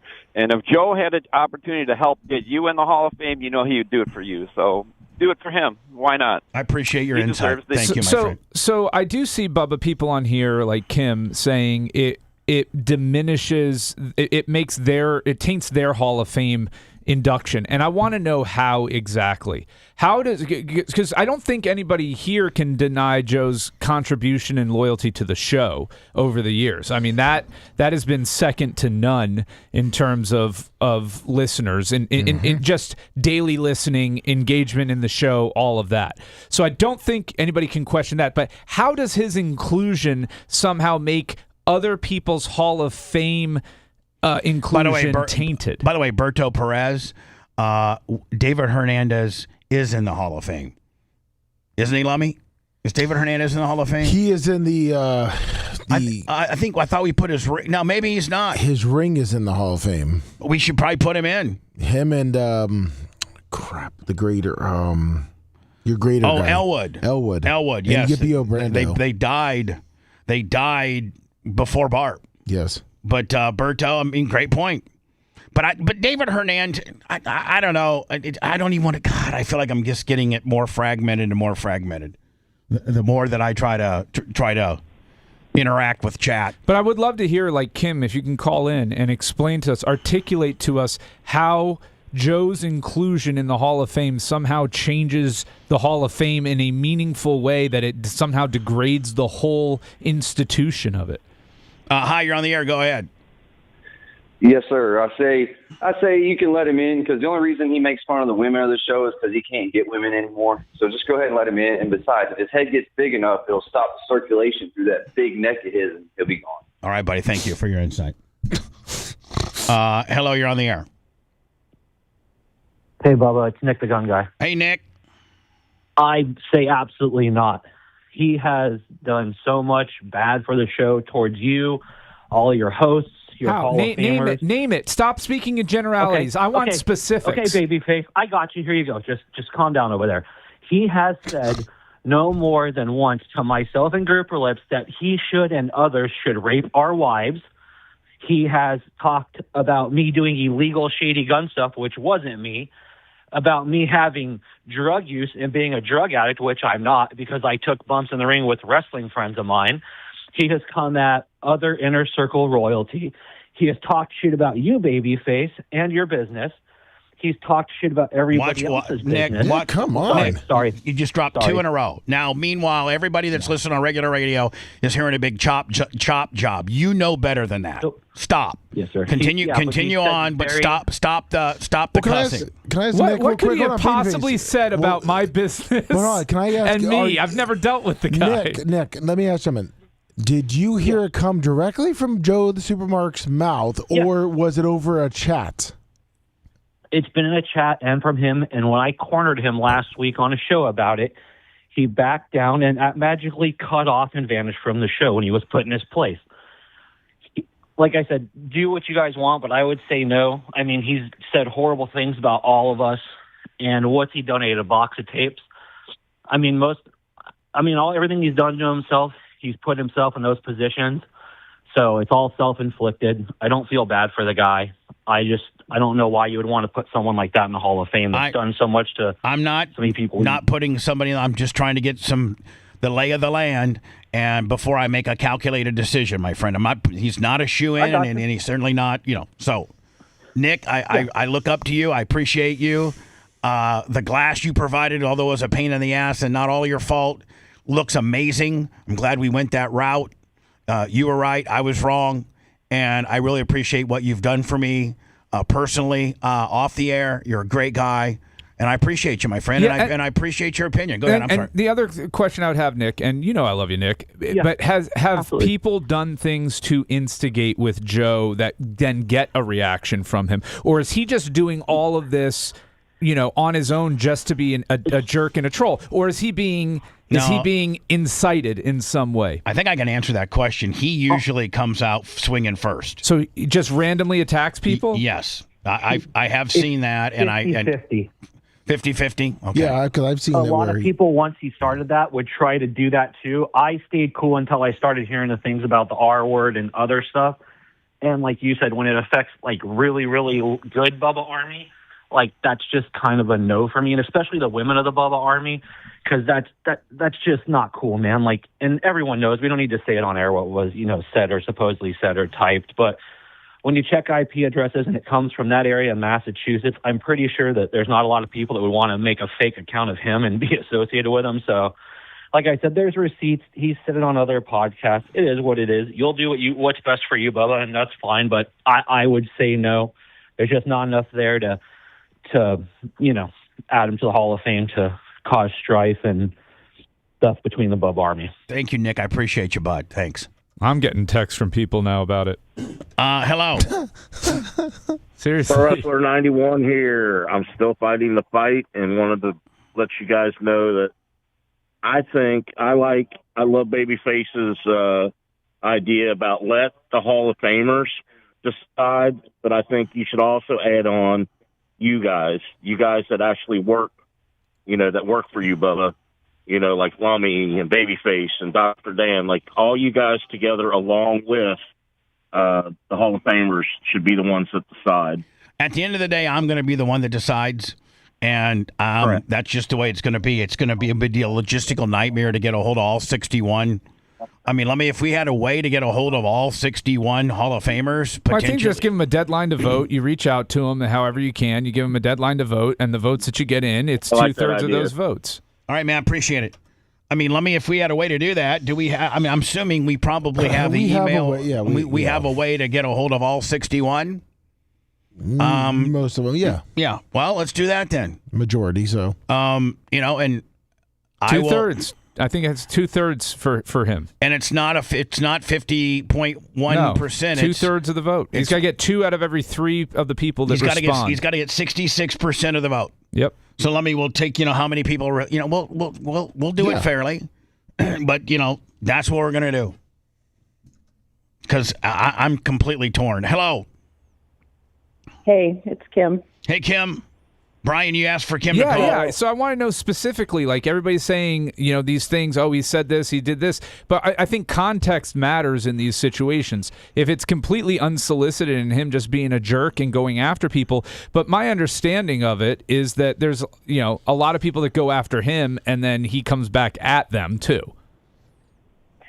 I have never done anything, said anything about that guy.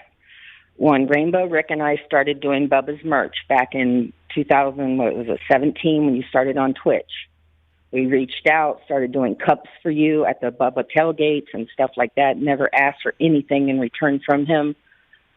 This guy gets in the chats and says, "Oh, your merchandise looks like crap.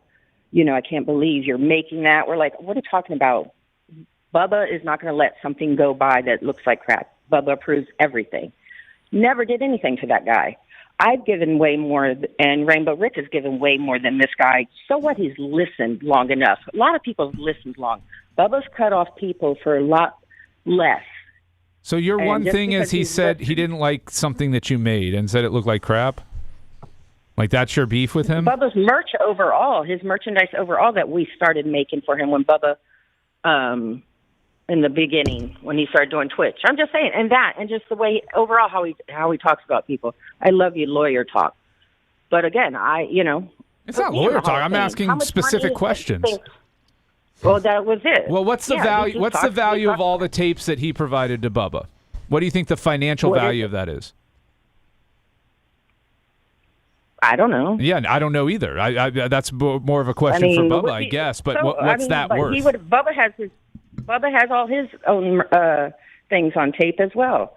And yeah, look at all the good people that are in the Hall of Fame. They don't go and troll. Well, Bubba has cut off that you people know for of. trolling. Listen, I can speak, Kim. I can speak. You're I've right, heard you're stories over the years of the infighting within the Hall of Fame, of people texting Bubba, tattling on this person, running to. They all run to Daddy, and they all have something to say, and they all run to Lummy, and they all have something to say. The drama within the Hall of Fame is not exclusive to Joe and everybody else. There's a lot of drama. Oh, I'm sure. I love the lawyer talk. I don't know why you're saying Brian's lawyer talking. It's just common sense. But listen, Kim, nonetheless, I appreciate your position. I appreciate your position. And it looks like we're going to get a hold of everybody in the Hall of Fame that's in good standing. And if Joe gets a 66%, 2/3 majority yes, he'll be in. And if he does not... There you go. That was a great idea, Brian. Yeah, exactly. That's lawyer talk. Thank you, Kim. Bubba the Love Sponge? Hell yeah. I love them all, man. They're all great. The Bubba the Love Sponge Show returns after these words.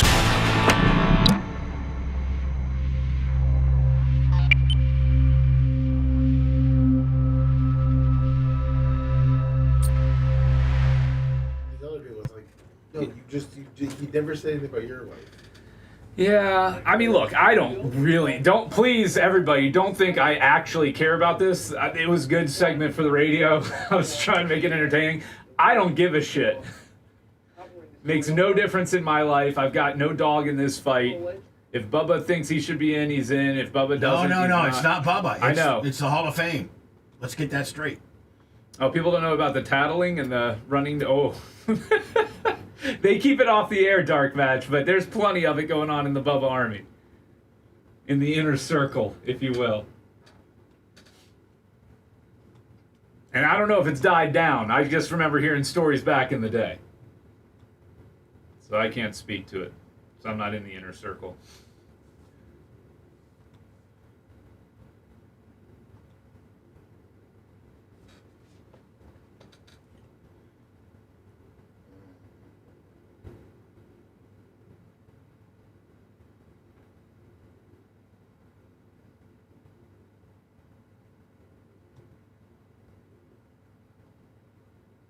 Somebody's got to do a parody to that. Living in the Hall of Fame.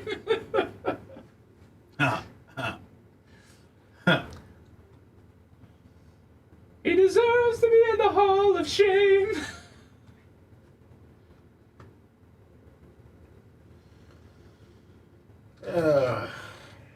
He likes to call people names.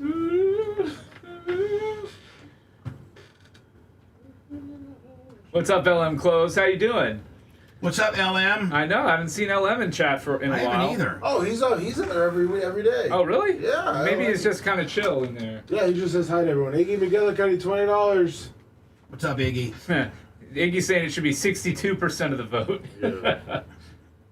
Yeah, no, LM Close just says good morning, everybody. Oh, okay. Well, he doesn't start with the chat room drama. Yeah.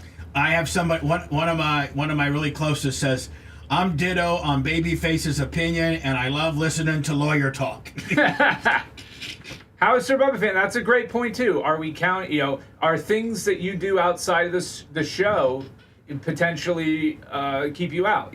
Joe was caught up in that insurance fraud thing, and I don't know that we do background checks on everybody that gets into the Bubba Army Hall of Fame. I think if we dug into everybody's past, I don't know that the Hall of Famers would feel too comfortable with that. Well, but I don't know that any of them have been arrested for... Oh, I bet you more than one's been arrested. Yeah, I mean, on the type of shit he got involved in. We're talking about somebody dying. Yeah, no, that's definitely next level.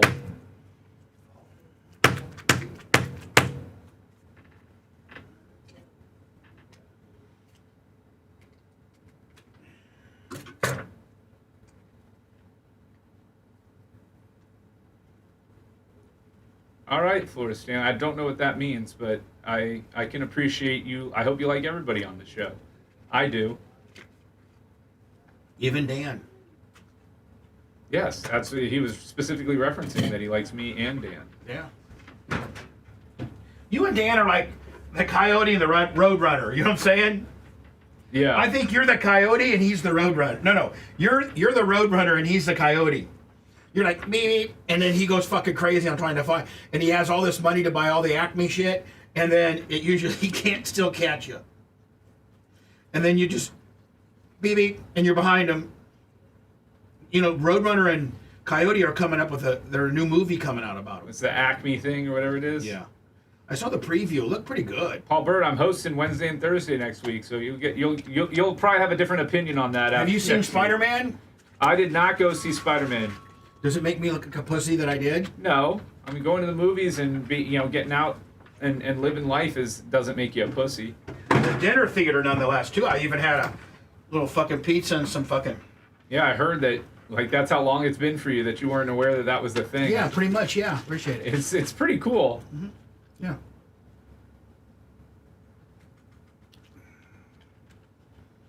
How was it? Was it a good Spider-Man movie? Did you like it? Little long at 220. Yeah. Little chick flicky for me. Do you know Tom Holland's going to make $100 million off of that? Is that the star of? Because that's the Spider-Man. Yeah, it's his points. Yep. His girlfriend, that Zoe, or whatever.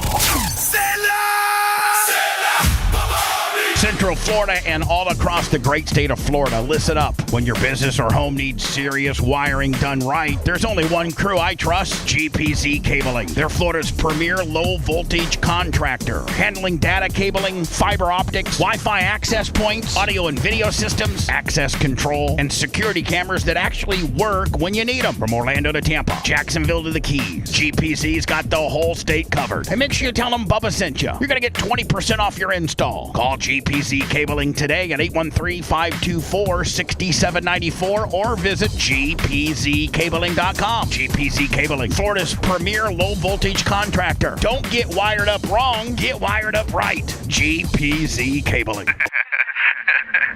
The Bubba the Love Sponge Show, listener supported via PayPal, Venmo, and Cash App, all at the Bubba Army. Now returns. Let's not continue should Joe the Supermark be in the Hall of Fame or not. We do have a master roster of the Hall of Fame that Lummy has provided me. I'm assuming, Lummy, you have a way to get a hold of all of these people. Can we start that process? Yes, I've already started getting the votes. And you can maybe just start checking them off as you get them. And can you keep that? Can I keep up to speed on that? Yes. And let's say this, everybody, all Hall of Famers that we're going to read that has a vote in this particular situation, all 61 of them, please contact Lummy by today or tomorrow, because I'd like to have the results going into the weekend so I know what I got. You know what I'm saying? Yes. Because we were supposed to give the official list of who made the Hall of Fame on Friday. But this obviously throws a wrench into the situation.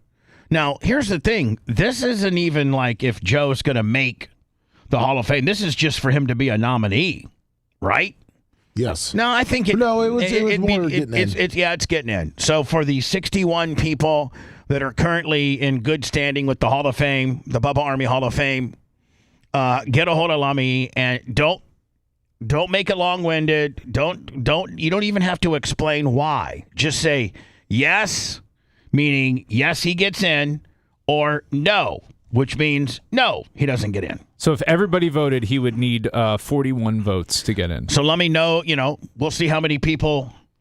I think we got calculators on our phones that we could do what's 66% of, 52 votes, and we would know the threshold needed. Lummy, in full disclosure, I will make sure that we, on Monday's show will have the Joe results and who gets in, who has made the official Hall of Fame list. For those scoring at home, here are the nominees, and I'm not including Joe. Augustina, Liz 84, Marcus from Get a Box, Angus Salt of the Earth, Adam Finderworks, Austin Wolf, Average Joe, Mark from Tarpon, Jeff Coy, Semi-Autoglass Mike, Rob Green, Seth Wiley, Lakeland Hoosier, Chub It Up Spice, Uncle Eric, Dr. Rimulak, No Cal Mark, Keith Yeager, Chuck and Leslie Yenzer, Pedro the Pool Guy, No Name Willie, Maria Guatemala's husband, Kevin from Sunbelt, Kurt Morgan, Rollo from Volkswagen, Todd Steps, Sunny Days, Tina May, and New York Greg. Those are our nominees. We can go as high as 16 and as low as 10. I've never put more than 16 in, and I've never put less than 10 in. So that's kind of the sweet spot, Lummy, when we know what Joe's fate is, which will be absolutely controlled by the existing people in good standings of the Hall of Fame. Please, you people, get a hold of Lummy by the end of the show tomorrow. And Lummy, we might have a better. Hell, you might get them all in today, or at least enough to. Oh, I'm getting a good amount. Brian, we might get done today. There you go. Because again, it's not looking good for him, I don't think. The early returns are probably not positive. The mail-in ballots and the early voting isn't looking good for Joe? Currently, no. Okay. Well, you know what, Lummy? By the end of the show, can you give me your latest up-to-date what it is? Yes. And we'll be able to know. I've been trying to play this story for a couple different shows now, and I just don't understand.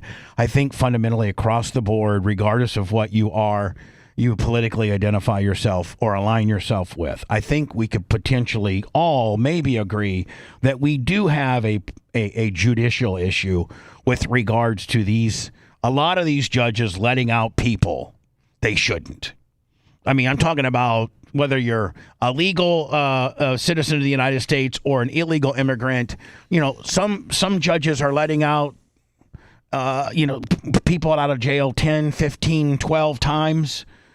And these people continue. They obviously wouldn't do heinous crimes if they were still incarcerated. And I just don't understand why this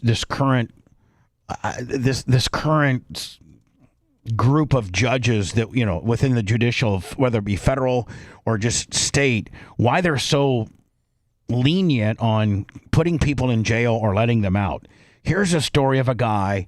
And again, you know what part of the country, which I think used to be fairly conservative and kind of a great place to live, that it seems like it's turning into an absolute shiz show, is Charlotte. Yeah. It seems like Charlotte, home of NASCAR, by the way, and home of a lot of, good Americana type stuff, is being inundated. Isn't that where the student from abroad, that blonde girl, got her throat slashed? Yeah, the Ukrainian, yes.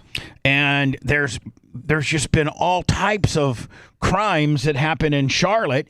Here's a guy that has gone in and out of the judicial system. A judge let him out as recently as just, like a month or so ago. And I think he killed a girl for waving. She waved. No, he put her in like a coma for like a week. Oh, did she survive? Yeah, she survived. Who allegedly filmed himself punching a woman on the sidewalk before running away. Police say this isn't the only video or instance of this happening with the same suspect. This man, take a look at your screen, Daquan Hunt, was arrested this evening around 7:30. We're told on July 30th, Hunt was walking on the sidewalk along East Boulevard. As a woman walking past him got close, videos on social media show him sucker punching her and yelling at her, "Don't wave to me." The woman was brought to the hospital for treatment. And records show 32-year-old Hunt has a lengthy criminal history. You can see he's been arrested at least 6 other times. WBTV investigative reporter Dave. How do you get arrested 6 times? And you're out, and you're out. That Hodges will be covering this story all day tomorrow, right here on WBTV. Now, here is this. If they didn't, this is the videotape of the guy Now, is this from him or her? No, this is from him. So he... And you got to make sure you don't play the sound. Why is he says some F's Are and you sure N's. about this? Are you sure about this one? He seems pretty sure, Bubba. I mean, listen, unless you got a shorter one, then you might be good. But I don't know if I should play this or not. I mean, you can play it, but I just wouldn't play the sound. Well, Because I know that when he was it was- punching her, he was saying the N-word. Oh, I'm a little bit scared to play it now. I didn't hear that. Well, just hit mute and then hit play. Well, I understand that. Here we go. But the sound is... So he walks up and he smashes this girl right down to the ground. Oof. She's just carrying a balloon. Yeah. Talking. You still talking? July 21st. Say LJ. Elijah. Say... I thought I was in Tom's cabin. Say Elijah. Say Elijah. Elijah, my son. Well, I guess this will show us whether he says the N-word or not, right? They don't put it in text because you can't put it in text. Mother effer, you playing? Yeah, Mother effer, you playing? F you, balloon. F you, balloons, N-word. F you. And he's punching her. Yeah, he punched her a couple more times. I kicked her in the head. And so this is him, And then he chases. Then there was another lady that walked up to see if everything was okay, and then he was trying to. Real issue. Nah, don't wave to me. Oof. That's where he hits her right there. Ooh. Listen to this. Nah, don't wave to me. I mean, just absolute. She's doing nothing wrong. She's just walking down the sidewalk. Charlotte, North Carolina. See, stuff like this where it's so this person doesn't need to be amongst the rest of us ever again. No, not at all. You clearly don't need to be a part of our society. We don't need you. You're not adding anything. You're a problem, and you've been a problem. And there's no rehabilitation. There's no portion of him that is valuable to us as a people. Yeah, there's nothing that you can slice from his humanity that is good for society. Yeah. He volunteers down at the boys club, or, hey, he's a assistant coach for the little league team, or he'll occasionally put a woman in a coma, but he's a good guy overall. Yeah, you put a guy, and he likes to video himself hitting women randomly. So, yeah. So as we progress down, and I know Brian is definitely keeping up on the Lindsay Clancy deal. Have you ever seen such a thing? Have you ever seen somebody who confessed and all investigations led to she was the perpetrator and she strangled her 3 kids? Can I tell you, I haven't paid attention to this story haven't at all? No. Where all these women now in America, all these women globally now, first of all, I think she's well over $1 million on her GoFundMe deal. And Brian, they're now turning this whole thing around and saying that they understand why she did it, or most of them are saying she didn't do it at all. She just didn't do it. In fact, remember yesterday, Lummy, there's this new conspiracy theory where the husband is a pedophile and was touching the kids for all these years, and she was sticking up for the kids, and she had contacted, by the way, she didn't contact anybody, but he killed all 3 of he strangled and killed all 3 of the daughters, and then threw her out the window to kill her to cover up his pedophilia. And the sheriff and the state attorney and everybody's in on it, on covering it up for him. That's what these crazy bitches are saying now. Now, Brian, I have. During the Bubba v. or MJ v. Bubba case, we did have a break in the action. A big whodunit happened right before the verdict was supposed to come out, and we did have I think a day off for them to sort through some craziness. Did we not, Brian? You were right at the sure. Right. Oh, so did you not even put in for me? What's that? I don't know what you're talking about. Yeah. I don't remember. Yeah, exactly. So yes, I don't know. Has anybody, Lummy, got a heads up into what was the issue for the judge to come out and say this yesterday?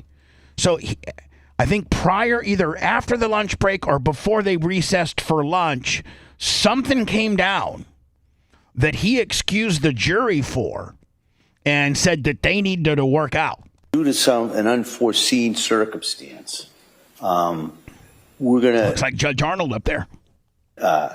Excuse you until tomorrow morning, all right? This is not something we saw coming, but you're not to speculate about what it is. You're not to. And if I'm a juror, I can't get home fast enough. Like, Brian, when you're on a jury and the judge gives you instructions not to look it up, not watch the TV, they don't have a way to, like, they don't police your IP or your cellular. Like, they don't do that, do they? No.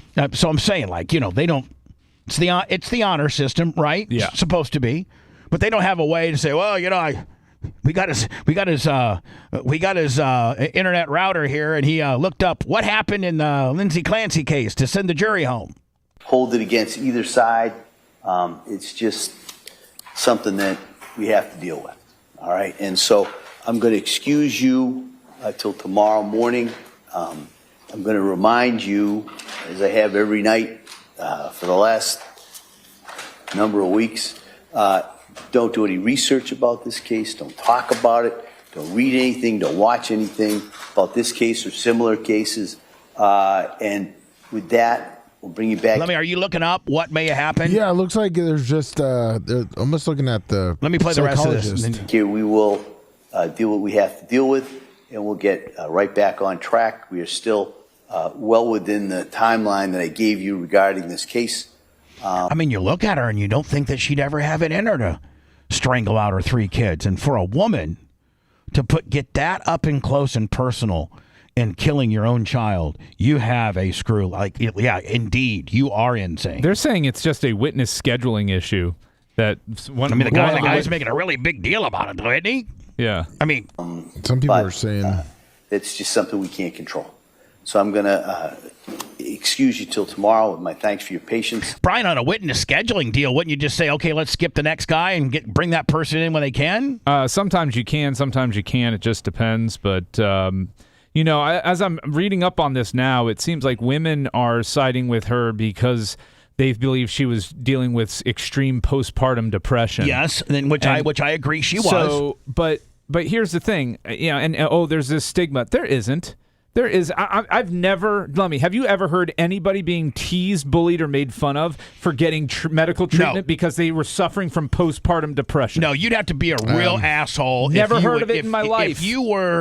If you were being disrespectful or catcalling a woman that's suffering from postpartum depression, you're a complete asshole. And it's such a heel asshole move that I don't even know that I've ever even heard it or seen a person doing it. I've never seen it. I've never seen it. Oh, yeah, you're real sad because you just had your what kid. A terrible mom. And your hormones depressed. are firing every which way. I've never heard it. I mean, now if you look at the Hayden thing, she said that she got fired from Neutrogena because of the postpartum depression. You mean the Hayden Panettiere? Yes, yeah. Well, I mean, but also, I mean, she was doing a lot of really not so cool things. But she said it was the postpartum. Okay, but there can still be consequences. That's not bullying. That's not stigmatization. That's a contract. That's a business relationship and nothing more than that. And they don't want their brand to be any which way, but other than the prestigious, way they want their brand to be presented. And she's not. I don't think the fact that she talked about having postpartum depression led to Hayden having her Neutrogena cosmetic deal lotion canceled. I think that they probably put that in with a long list of other things that she had done. I don't think that it was just that. I think she was using that to probably mask what she was really doing wrong. Because I mean, she admitted that she was hooked to opiates. Did she not? Yes. And so there's been this groundswell of support, Brian. Now, I understand if you're a woman and you have had a child and you may have suffered through postpartum depression and you realize how debilitating that and how mentally debilitating that may be and the thoughts that you had and just I can imagine there are some women that align themselves potentially with what this woman may have been suffering from. I get it. And I think that everybody has a right to be somewhat feel bad for the woman, but to strangulate your kids? If a guy got cheated on and the wife left him for a younger, better looking waiter, do people side with O.J. Simpson? No, I mean, it's great point. That's mental health. That anger is driven by depression. I mean, come on. At some point, we got to hold people accountable for their actions. Right. And And there might be a reason for their actions, but they still have to be held accountable for said action. You don't need to give her the death penalty because of it. In fact, you can I take don't that even into know, account at sentencing. I don't even know, Brian, that she needs to be necessarily in a woman's max prison. I think maybe she needs to be in like some type of psychiatric, facility that she can never leave from. But I don't know that she needs to be, in the hardest core death row or anything like that. Obviously, there's a reason why she did this, and that's what we're trying to get to the bottom of, but it doesn't eliminate her doing it. I mean, there's a reason why she did it, and it very well is a mental health issue.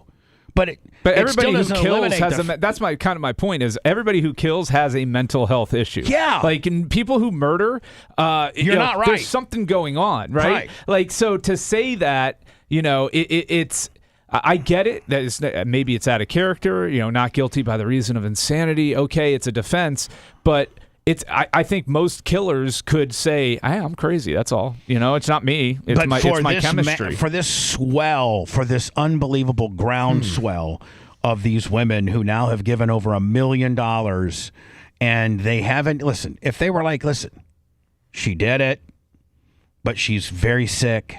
She's went through hell. She had, okay, I get it. But to try to flip the entire script on the factual events that happened that have been investigated by sworn police officers and other agencies, and, you can't just change the story because you feel sorry for a woman that's mentally ill. You can't fundamentally blame it on an innocent person and say, and concoct this whole big story of, well, the dad they were getting ready to go through, he was getting ready to leave her, and he was a sexual predator and was touching the girls, and Lindsay found out about it, and he decided to kill the kids and to try to kill Lindsay, but he threw her out the window and wasn't, just paralyzed her. But the sheriff, all investigators, and the state attorney are all in on it. I mean, come on. You can support this woman without having to lie about what really happened here.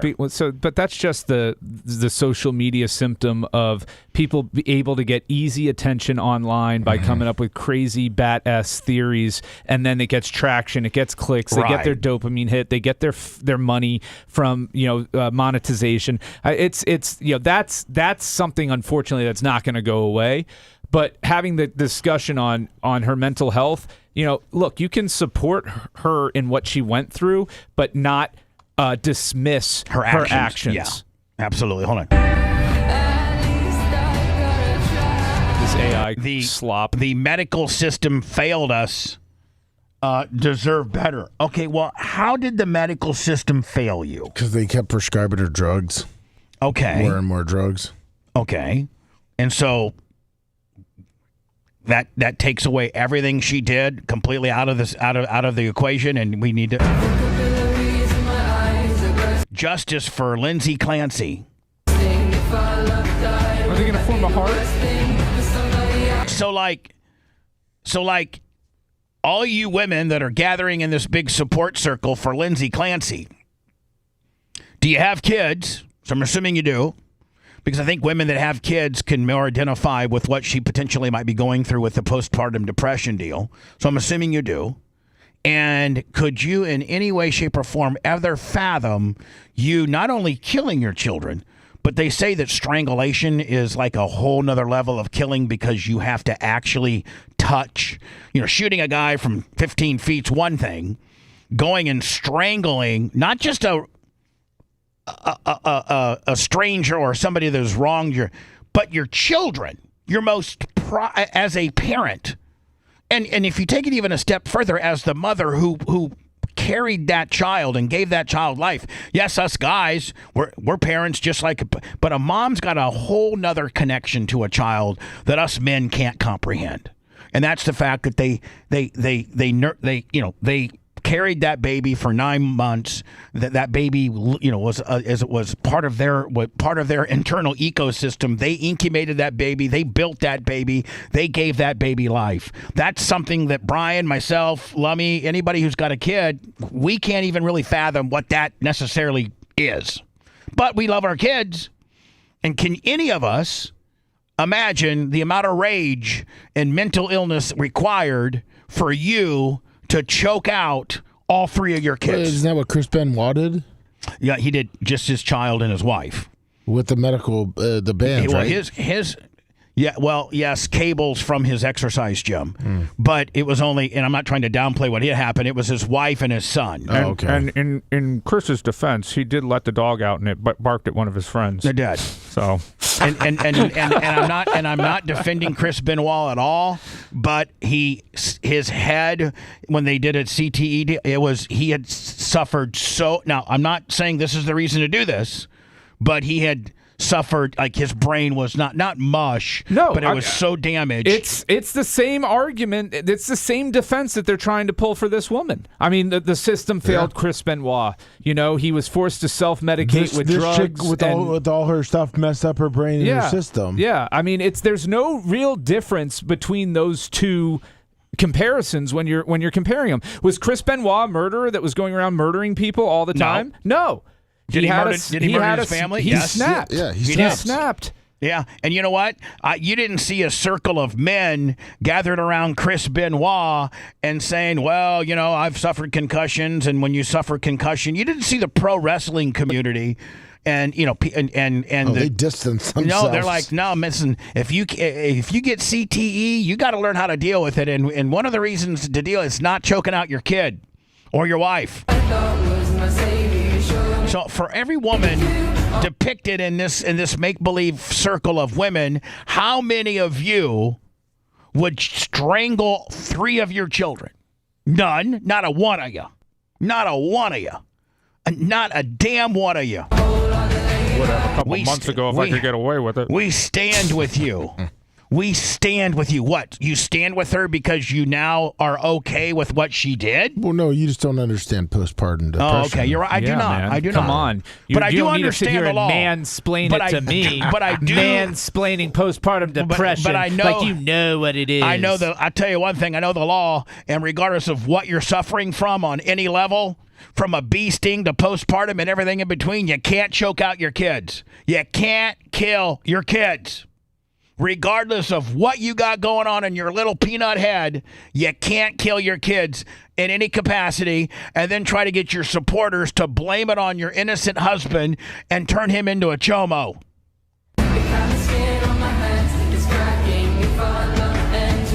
God, I mean, are there women wearing these T-shirts? No, this is all AI slop.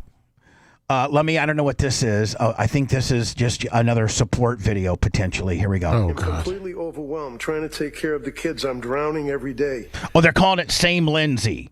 So does that mean, Lummy, like these women are like thinking the same and are in the same predicament? Well, then CPS should show up at every single one of these people's houses and do a wellness check on their kids. Well, if you post this on, that's grounds for me to send CPS to your house. Yeah, because you're saying Same Lindsay. Well, you know, part of that Brian equation is she killed her kids. I mean, that's pretty much what you're saying is you're at the point of murdering your children. Yeah. And I think that her husband hired her like a maid, too. Like a nurse and a maid. Being a housewife is the hardest job in the world, Lummy. Absolutely. Come on, man. I'm joking. I'm sorry. Here we go.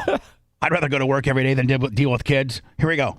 I'm completely overwhelmed trying to... But you're right, Brian. Children of Protective Services, the Bureau of CPS, they need to go to every one of these bitches' house that are posting Same as Lindsay and really ringing them through the ringer with regards to questions. Why did you put that? Or do you have children? Or did you just have a child? Are you going through postpartum depression? Why would you say that? Why would you say you're the same as a woman that killed 3 of her kids? Yeah.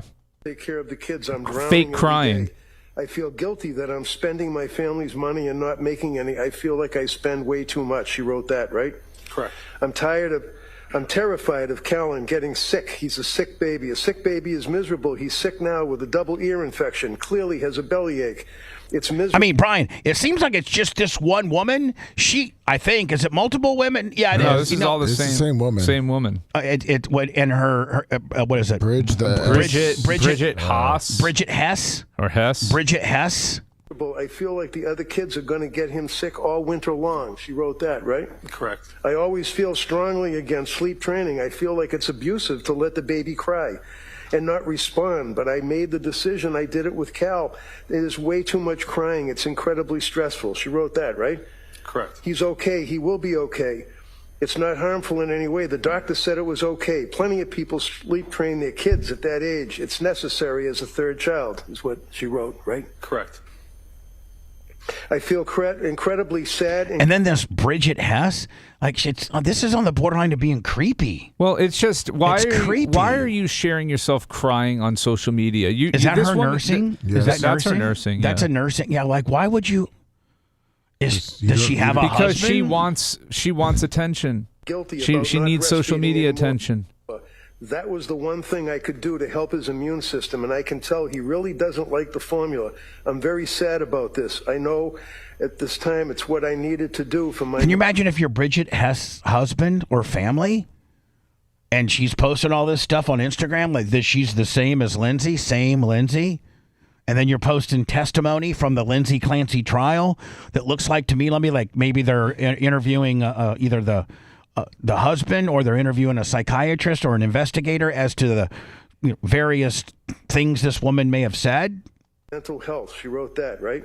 Correct. And then the statement started getting smaller and smaller. I can look at this woman right now. She's got the crazy eyes. She sure does. Yep, oh, absolutely. Man, Brian, does it not just pop right at you? Yep, and I bet you she's weaponized. Her tears. She can cry. She is a sociopath. This woman. If I was her husband, this I'd woman get the kids is. and leave. Oh my God! In my opinion, this woman is a sociopath. Just look at just those eyes. Listen, us guys. Just from what I've seen, us guys can have an opinion when you get the crazy eyes, and you can't practice it, you can't emulate it. You either got the crazy eyes or you don't. But when you see it as a man, if you're as weathered as I am, or maybe Brian, you know what the crazy eyes is, and that's it. Right there. Run as fast as you possibly. I don't care how good that ass is. I don't care. When this pop. Nothing F's like crazy. Yeah, you're right, though. You're right. Yeah, Nothing. You got to take those kids and that's why you hang out with crazy, because it just F's so good. But you never put a baby in crazy. No. And if you do, one occasion, it's like you take her to Illinois. Break from taking care of everyone. My mind is trying to make something physically wrong with me. My mind never shuts off. It's constantly thinking of the next thing someone needs. I can't shut it off. I desperately want to go back to work, but now I don't know how I'm going to function, and it worries me. This woman, less the crazy eyes, she's working out. She's, doing the, laundry. She's taking care of the kids. She looks like, on the surface, she looks like a great woman, a great mom, great wife. Yeah. Wrote that, right? Correct. I'm not the one that makes you stay home. You can go out and get a career. We can hire a nanny. Well, that's what they say with the Lindsay chick. She had a nanny for 3 days a week, so she could, get rest. Mental illness. Did you see this? This woman's from Miami, and she flipped out last night, and she set her house on fire. Oh. And then before that, she started burning hot wax on her kids.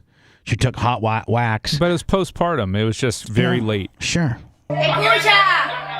This is the Instagram video directly cited in the police report, which says this happened Sunday. A lit-up candle, wax drip. Like Brian says, nothing F's like crazy, and I can only imagine how unbelievable this bitch is in bed. Is this because of the whole? But is this social media? I don't just trying know, to get. But my God, attention. So listen, on her people get dopamine releases when they get likes and comments on their social media real? posts. Absolutely. You get a dopamine hit when people engage. It's been scientifically studied, and people become addicted to it. Followed by seductive dancing in the kitchen. Again, Brian, if you can hang on to this 8-second ride, it's unbelievable. But my God, it's crazy. Listen to this. She starts twerking. Then, she sets a fire in her kitchen. And then it shows her putting hot wax on her daughter. Including lifting her dress. Then there's this. The police report says Melissa Campos. Oh, yeah, Brian, can I add to the crazy? Now throw in Latin on that. Oh, I could tell she was Latin immediately. I know, but Latin, those bitches are insane. Latin chicks are mean.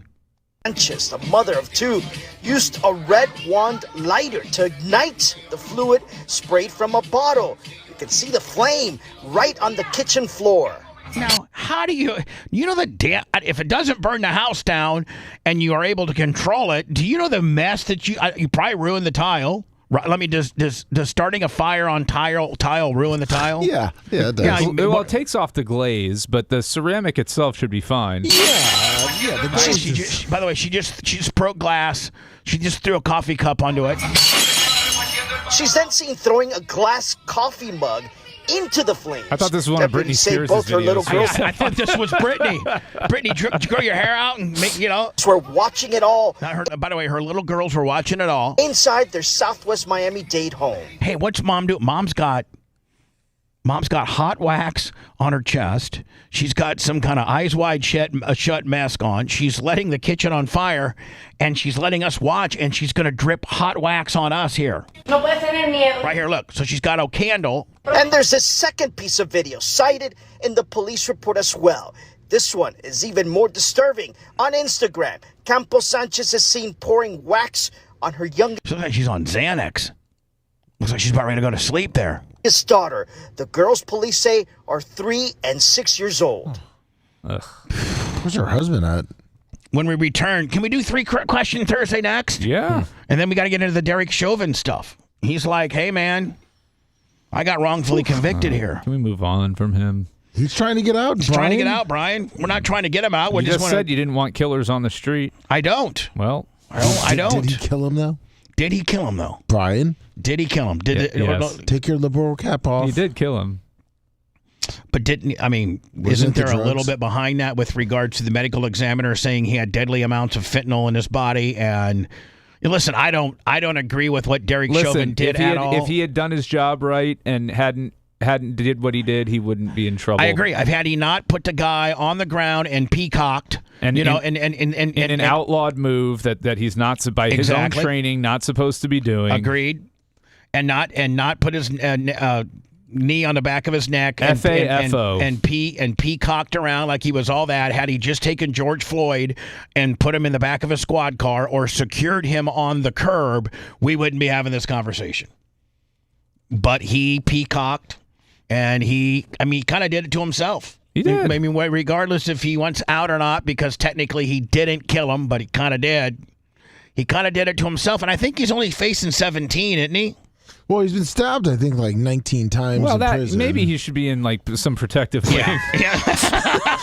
Bubba the Love Sponge. I listen to Bubba every day. I just really enjoy the outrageousness of it. We love him. Couldn't do without it. The Bubba the Love Sponge Show returns after these words.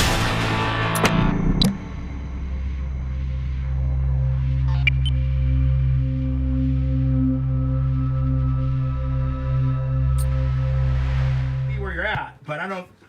Doesn't the state have a right to protect you somewhat? Yeah, they have a duty to protect you when you're in jail. Yeah. But the problem is their answer is to put you in the hole. Right. So that's not a great answer either.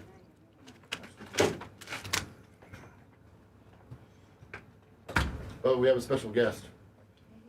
Talking about real quick. She hasn't seen the studio since it's done. Finished product. Hey, Bub.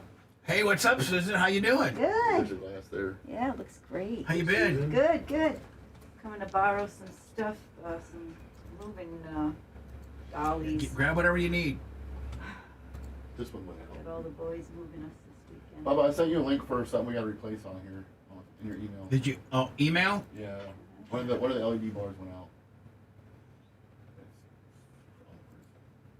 Looks great in here, Bub. Thank you, baby. Like that. Yeah. What are the LED? Which LED went out? Top right. See, it's flashing out randomly. Right, look straight ahead. That one that's just flashing. Not the one on the left that's moving slow, but the one that's flickering. It's going in and out. Oh, I see it.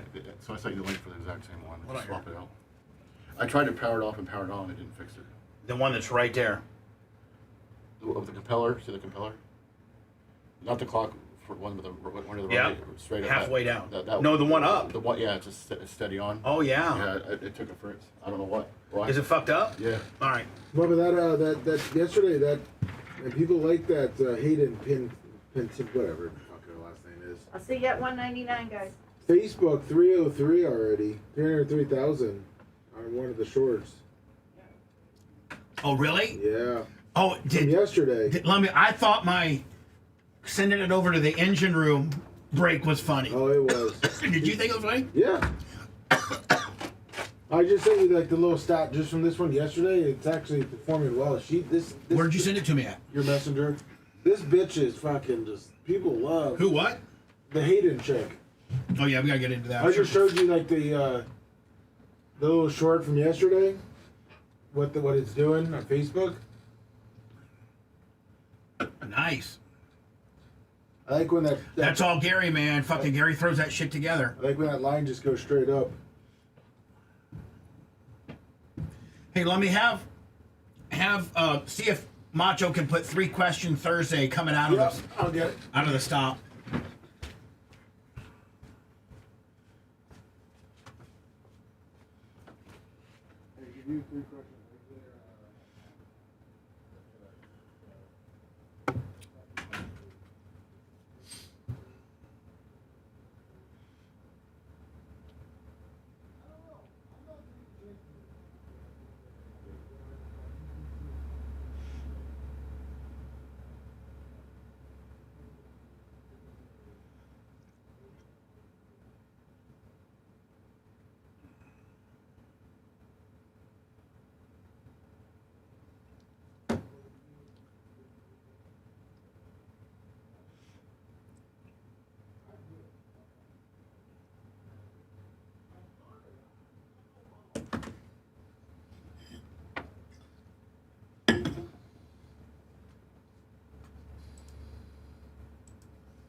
Take me down to the paradise city where the gas is cheap and the girls are pretty.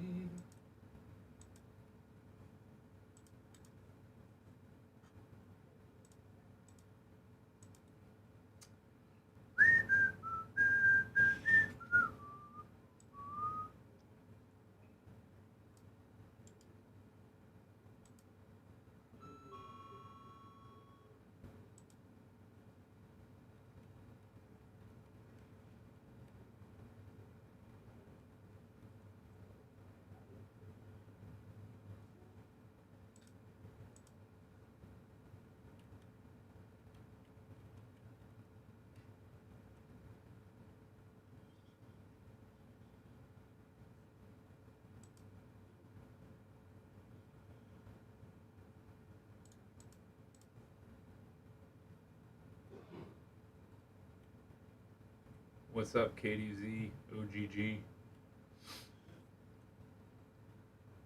Cash, I don't know. I just sang a little bit. People don't seem to like the singing, so I kind of moved on.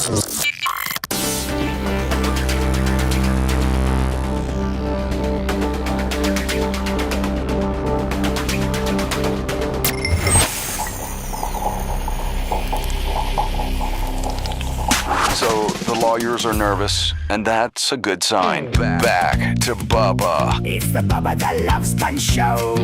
Bubba the Love Sponge. Kick it. 3 questions and 3 answers. It's 3 Question Thursday, hosted by Brian the Babyface Matroni. Brought to you by Hunter Law Group. 888 Ask Gina for 50% off your consultation. Love it or hate it, we are doing this So with Brian comes 3 Question Thursday. It's where he doesn't try to put me in a trick bag, per se. He just asks me maybe some tough questions that I got to answer. Or they're not always tough. Yeah, sometimes they're softballs. But, you know, Brian probably doesn't want it to be a softball. He wants it to be kind of hard, kind of jam me up a little bit. And I try my best to answer it. And so, without further ado, here we go. 3 Question Thursday. Take it away, B. All right. And I may have missed it, but I don't recall really hearing you talk a lot about your extended family. So outside of like Tara and Janie Cakes. So who are your 3 favorite relatives from your extended family? These would be cousins, aunts. Uncle Bruce? Uncle Bruce. So Uncle B.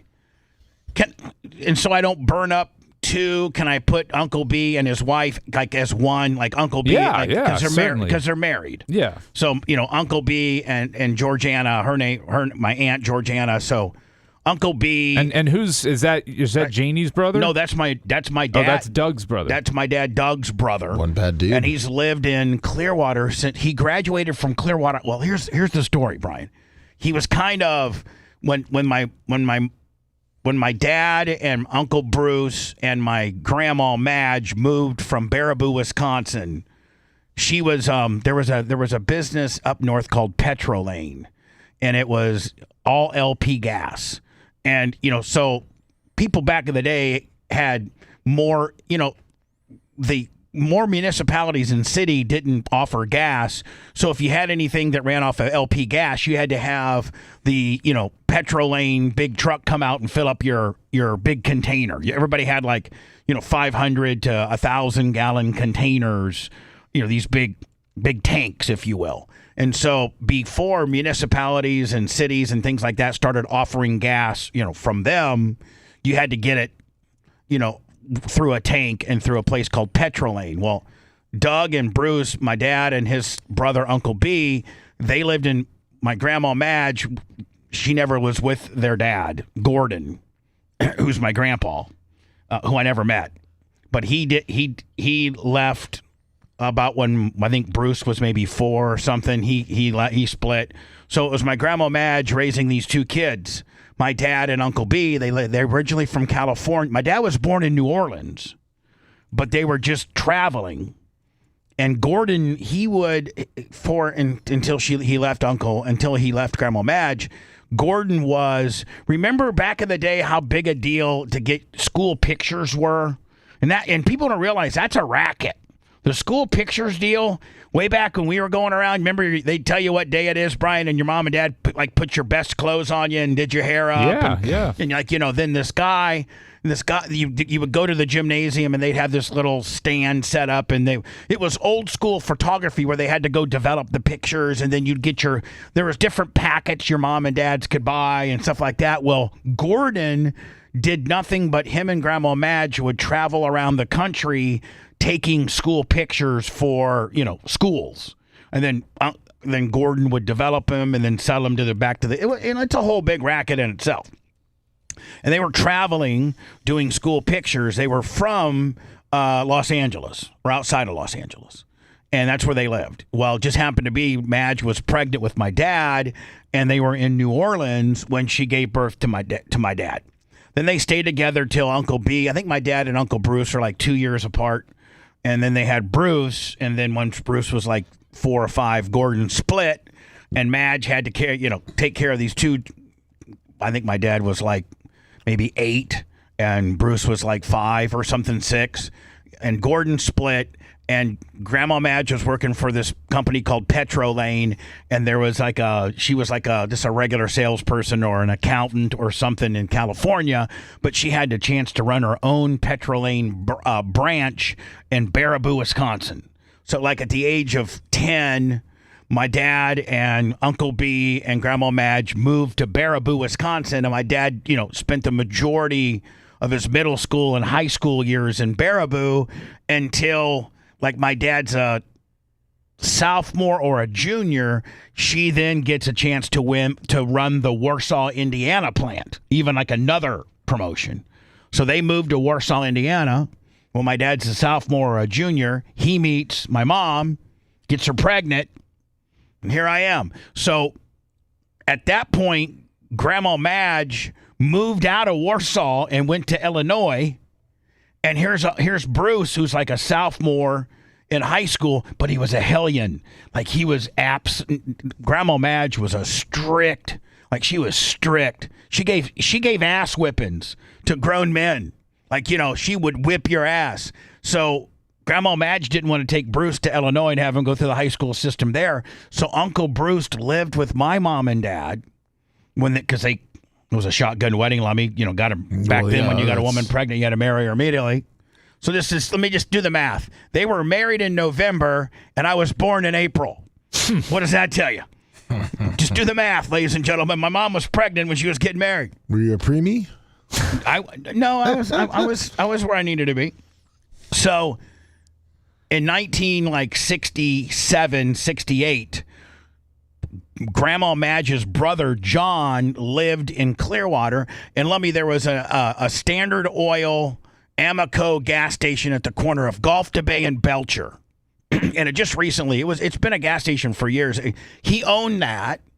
And my mom and dad sent Bruce down here to take his last 2 years of high school at Clearwater High because my mom and dad couldn't handle him. Because he would be sneaking the car out at night and hooking up with bitches and just being a Clem. Just being a Clem. Yeah. So he moved down here. So growing all up in Indiana, when we would take spring break, we would come down and see Uncle B and Aunt Georgiana. So I got really close with them. And Lummy, we've stayed very close. In fact, I just saw him like 3 or 4 weeks ago. We had like a little pizza party over at Tara's, and we always invite Uncle B. Oh, yeah. We played this game, Brian. Have you seen the game where you play the music hook and you get these cards and you got to play the game through your phone and you go to this app and you got to you would be so good at it. And you got to blurt out the year. I'm gonna have to ask Tara what the game is called. It's a super cool game. And at first, the whole family was gathered around. My mom, Uncle B, Aunt G, me, Tara, Tarek, and Erica. And we're playing this game, and I couldn't understand it the way Tara was explaining it. And we had to go through like one whole round for everybody to get to understand it. So I got to find what that game is. I don't think we could play it on the air because I think we get a copyright strike. Yeah. Is it Hit Ghost? It might be Hit Ghost, where you got to say that. You got 30-second clip? Is it 30 seconds? I don't know. So your second favorite family member is Hit Ghost? So hold on. No. My first most favorite Jesus family member. Christ. I had to tell you how Uncle Yeah, we B, need to figure out. I had to get them how they got down here. The Amoco station definitely needed to enter this Amoco. story. It was still that. I think it closed down. I mean, that's how he got, because Uncle John had to take care of him, and he got down here. And then, we've Who's been best Uncle friends John? ever since. Uncle John is Grandma Madge's brother. Oh. Who was an alcoholic. So Uncle Bruce is number one. Who are the two other extended family members that you love? His cousin that he masturbated to? No, I didn't stay close with her. Oh.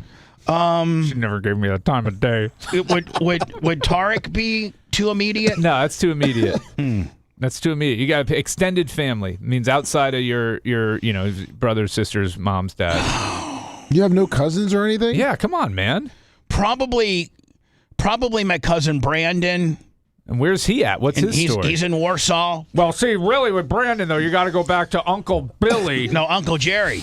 Uncle Jerry hooked up with Aunt Shelby. 1922. And they had Brandon, and they babied him, and we told him he was going to be a problem, and he ended up being a problem in high school. He was hooked on pills a little bit. So how old's Brandon? Because I've never heard this name. He's probably 40. So Brandon's 40. Where's he live? Warsaw, Indiana. He's a really big...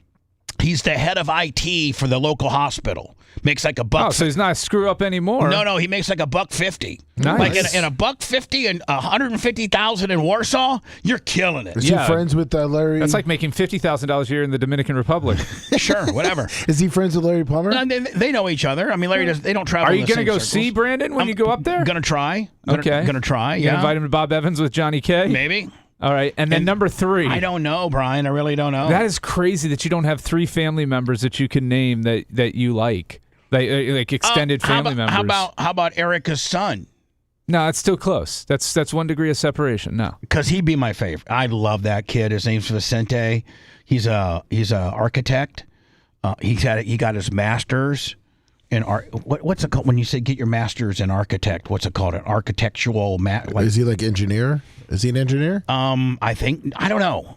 He got his master's. I love him so much, I have no clue. No, I went to his graduation, babyface. Well, I love him for who he is, not what he does. Him and I have bonded so much that I'm kind of his union rep because Erica tends to baby him a little bit, and he's a 26-year-old grown man, and she needs to sometimes forget that you can't baby a 26-year-old. But he's too nice, and he is a very nice young man. I've spoken to him at every BARP, every event, and he's very respectful. Yes, and very, very well versed, very smart. Just a great kid. Like great kid, great son. She loves his mother. He takes care of his grandpa, Erica's dad, who's a little bat crap crazy. Boo Boo, that's his name. But I love the kid. All right, so Uncle Bruce, cousin Brandon, and I don't have anybody else. No one else. No third family member. Can you even name a third family member? Well, yeah, I got Andy and Amy. Who are they? They were Uncle Jerry's first kids with his wife Janet before he married Shelby. I'm not really close with either one of those. I did have a crush on Amy when she was 17 and I was like 14, masturbating to her, getting laid by her boyfriend Paul. But we've not kept in touch. I wonder why. So I don't know. I could never have her. I mean, Vicente and Tarek would be right up there with my favorite. I got that, but I'm talking about your actual family. I can't give you a third B. There's no third family member. Nope. Wow. That's sad, kind of. I mean, yeah. Okay. Maybe. So Aunt Judy was my mom's oldest sister who died from her husband poisoning her. And he then left town and staged a car accident in the river. And they thought he drowned, but really he went to Texas and hooked up with another woman after he killed Aunt Judy. And they had 6 kids, probably be one of their kids. But we never remained close because my dad knew that he was a piece of shiz and he was going to end up doing what he did. And my mom felt sorry for her sister. I mean, it's a deep rabbit hole, the Clem clan. So somebody you barely got to know because she got poisoned and murdered is number 3 on your list. Yeah, Aunt Judy, sure. Yeah, there you go. All right, moving right along. What's looking back at your life, and I know you used to, when I'd come into the studios, you'd be like, look at what I just bought off of governmentauctions.com, like constantly. You were buying a bunch of crazy stuff. A sign. What is the one purchase that you made in your life that you regret the most? The one thing that you bought that you're like, man, I should have never bought that. That was so stupid. My plane. Yeah, but you used it a good that amount. at least. Yeah, actually, in full transparency, we made a little money on the plane when because I had partners, Tom and the Diacos. So it was initially just mine, and then I fractioned it out to the Diacos, and it was me and Tom's. Probably the biggest regret, Brian, would be that Super Bowl hotel room. Yeah, yeah. Good idea. Really good idea. Crappy teams. I got screwed by Pittsburgh and Arizona making a goddamn, and you would think Pittsburgh would travel better, and they didn't. And everybody thought that it was too good to be true that I actually had all these Super Bowl rooms, which I did. I think I had 88 to almost 100, and I think we rented out 10. I thought for sure it would have been the safe in your office that you didn't use. Which I don't. I think. Oh my God! Instead of putting your DVD in the drawer, to put it in the safe. Oh yeah. I mean, listen, there were hours, Brian. That's not a purchase, though. Yeah. I mean, Listen. I remember passing out flyers along Have you the seen street. this tape? You're talking about the hotel rooms? Yeah, the hotel rooms. I was passing out flyers. Oh, I remember it because you had the Diacos roped into that too. Yeah, SuperBowlHotelRooms.com or whatever it was. I had to help them obtain all these websites, and they had me looking into it. And I'm like, man, this is a bad idea. How can you even do this logistically? I was calling not Philly. Well, it's during the playoffs. Yeah, I was calling Philly Sports Media, whatever, to try to get people to buy in. All right, you got me on that one. All right. Okay. All right. Okay. The last question is, and this is specifically not people that just necessarily worked for you, but specifically people that you fired. Who are the 1 or 2 or 3 people that you fired that you wish you hadn't? You felt you were unfair to them, but they didn't get a fair shake. You fired them, and you probably shouldn't have. Well, fired. I understand. How about somebody that quit that it was a way misunderstanding, and I wish we would have had a better understanding. Well, I mean, that's one. You can give me that one, but then I want you to think about somebody you fired that probably. Like I coming to the top of my head, like somebody who I think was a good employee for you. Why don't you give me some help? You and Lummy, you've seen everybody come and go around here, so give me some help. Give me some examples. If I had to pick one, like Frank, I think Frank was a good worker for you. He was a little quirky and weird, but he did, I think, great with the the secondary, the Radio IO stuff. And I think Yeah, but I had a producer come in and say he could do all of what Frank was doing in his general, duties. How'd that work out? Well, it worked out good until Gargiulo left me. Oh, it was Rob. Well, I don't know. Is that why you fired Frank? Because Rob came along? Yeah. Oh, okay. I thought you fired Frank because you just didn't like Frank. Because you do have a tendency when you're ready to fire somebody, like they become like kind of the focal point of all your anger and ire. I don't think I don't know. I know that I do. The one example I wanted to give before you so rudely interrupted me. Sorry. Let me answer my own question myself. Well, you said it was the person who didn't actually get fired. They walked. It was Jabberjaw. So Jabberjaw, it was so talented and so buttoned up and had her act together and was a really good EP. She really was. And when I brought Gargiulo in, I wanted Rob to handle a little bit more of the guest bookings and let her do what she let her continue to do what she does and I even had a meeting with both of them and said, Kim, that's her real name. And Yes, it is. Yes. I said, Kim, you don't answer to Rob. You guys are co-executive producers. Like, I'm bringing him in to book guests to kind of get that off your plate because you're so good at just all the technical aspects and the notes, the show notes and the editing for best ofs. And she was so good at it. And then she quit and under a misunderstanding because she thought she had to work for Rob. I had a meeting with her and told her no. And then she went on and, because she quit like before the second pay period of December. So we had healthcare benefits back then. And so her healthcare was terminated December 31st.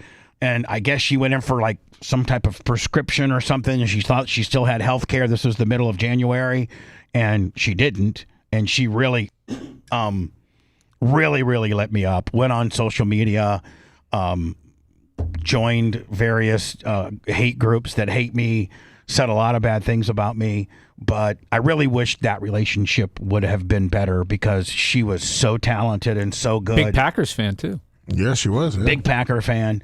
I got a lot of respect for her ability. She could jump right in and produce any show. She's really good. I think she went on to be a paralegal and got into the legal business. Yeah, she did. She went into the paralegal world. Yeah, she's probably killing it over there. I got a lot of respect for her, even though I don't think she likes me, or there was a big misunderstanding on how all that went down. She was very talented. I think the most successful person after you fired him is probably your sister. Well, now, Lummy, damn it. I wasn't even going to bring that up. Oh. But that's probably number 2. I should have never fired her the way I did. I was a real dick. You were a dick to your sister? I didn't know that. I made Tom fire her because I didn't want to fire her. I didn't know that, no. No, I wanted to get rid of Tara because I just couldn't afford it anymore. And I just really bringing down the show. And I want a co-host I can truly masturbate to. I told her she needed to go meet with Tom, and Tom let her go. Oh, man, my sister is absolutely my angel in life, but yet I was really not so cool. Oh, I didn't know that. I'm sorry. Yeah, don't bring it up ever again. I did not know that. Don't bring up her wedding, and don't bring up the fact that I let her go because I owe her everything. She's really been she's helped me out. Really, though, you helped her out because by letting her go, she's gone on to this amazing career. Right. That's what I meant to do. Really, if you think about it, Bubba, she owes it all to you. Yes. She may not have gotten into that space. She would not have. But she would have been still sitting riding there. your coattails like she always and did. And she would have been making hardly any money. and she would have... Probably doesn't get her little sugar baby. She's got a sugar baby. No, I think they were dating at that point. Yeah, but she would have lost him. Yeah, because Bubba would have absolutely destroyed that relationship. Yeah. Nobody screws my sister. So I would say Jabberjaw and my sister. All right. Would be the 2 people that I'm, wish I would have ended on better terms. And if this gets back to Jabberjaw, I know you probably still don't like me. And I understand potentially why you might not, but I got so much respect for you and you are so talented. And, I wish we could be friends because you're a great person and you're very talented at what you do. So there you go. All right. There's 3. I mean, did I? You did it. Thanks. We'll do the Derek Chauvin stuff next. In the Love Sponge monarchy, thou shalt not challenge King Bubba's authority ever. May, say it, May. He's not on drugs. He's just weird. The Bubba the Love Sponge show returns after these words.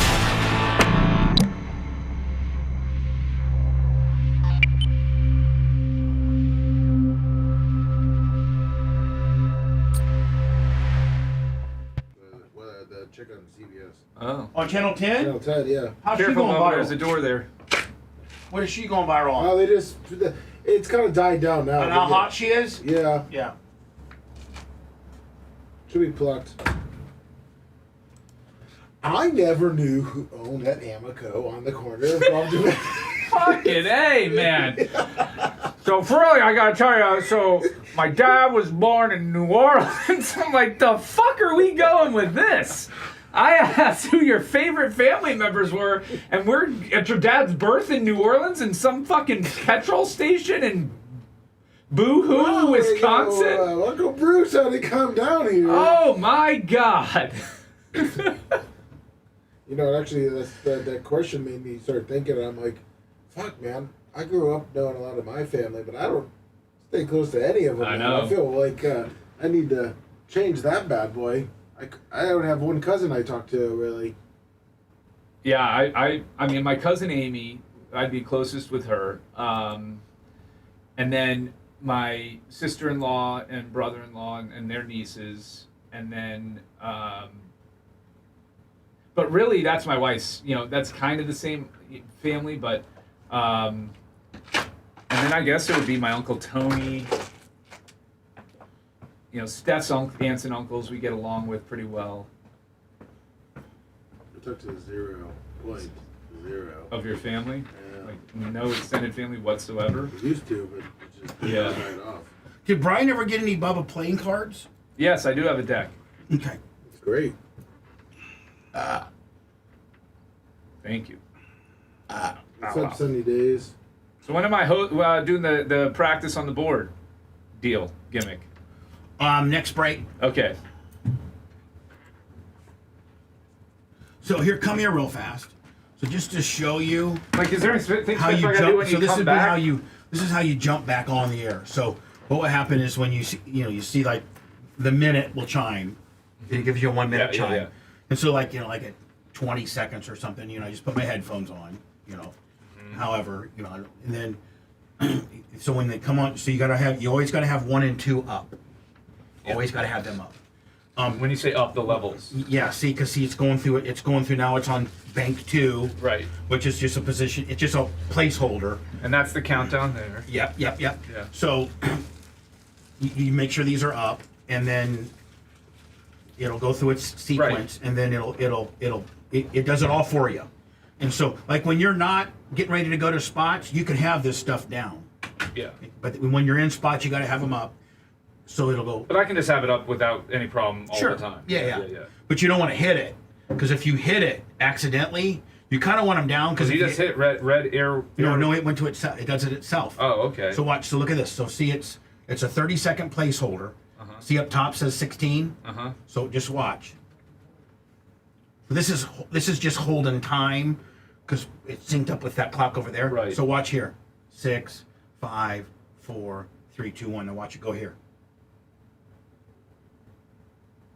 Boom. Oh, and they switch automatically. They do it themselves. So I don't have to even hit anything with that ever. Just when you're going in. Just coming back on. No, not coming back on. Oh, just first to start the show. The only time you hit that button is when you're saying goodbye. I'm going into cop. Coming up next.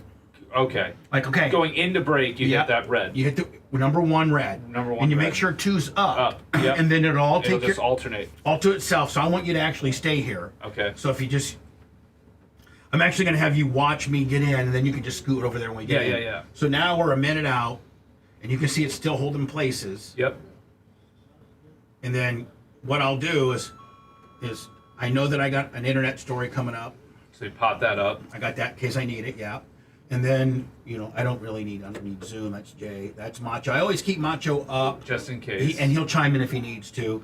Alexis. But you have to, when he does, you got to hit him. He turns himself on. Oh, he can turn himself on. Okay. Yep. So we're here. Ooh, yeah, I do turn myself on. So if you look here, looking, right, and then 35 seconds, and then here's your headphone volume, and this is your monitor volume. So I'm gonna actually let it. When you say monitor volume, what do you mean? For what's going on in the air. Oh, okay. So you'll see that's here. different than the headphones. See, so we're yes, no, it's the same. Oh, it's okay. The same. So again, everything's dead. There's nothing there. Right. And you're gonna watch it fire itself here. So watch.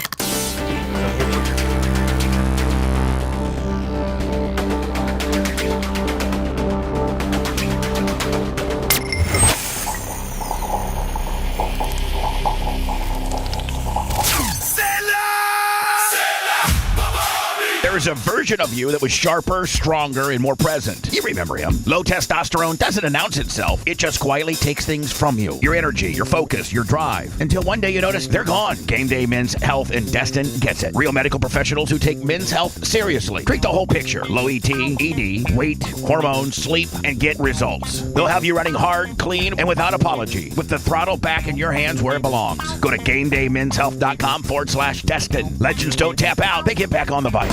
I apologize for interrupting your regular program. Yo, Power Pick. Hello. Should hit these with everything we got, sir.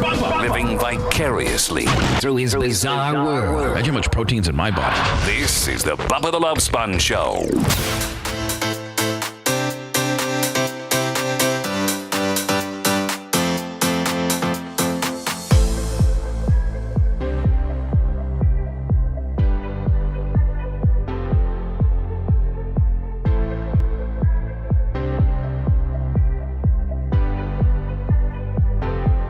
All right, let me next sequence.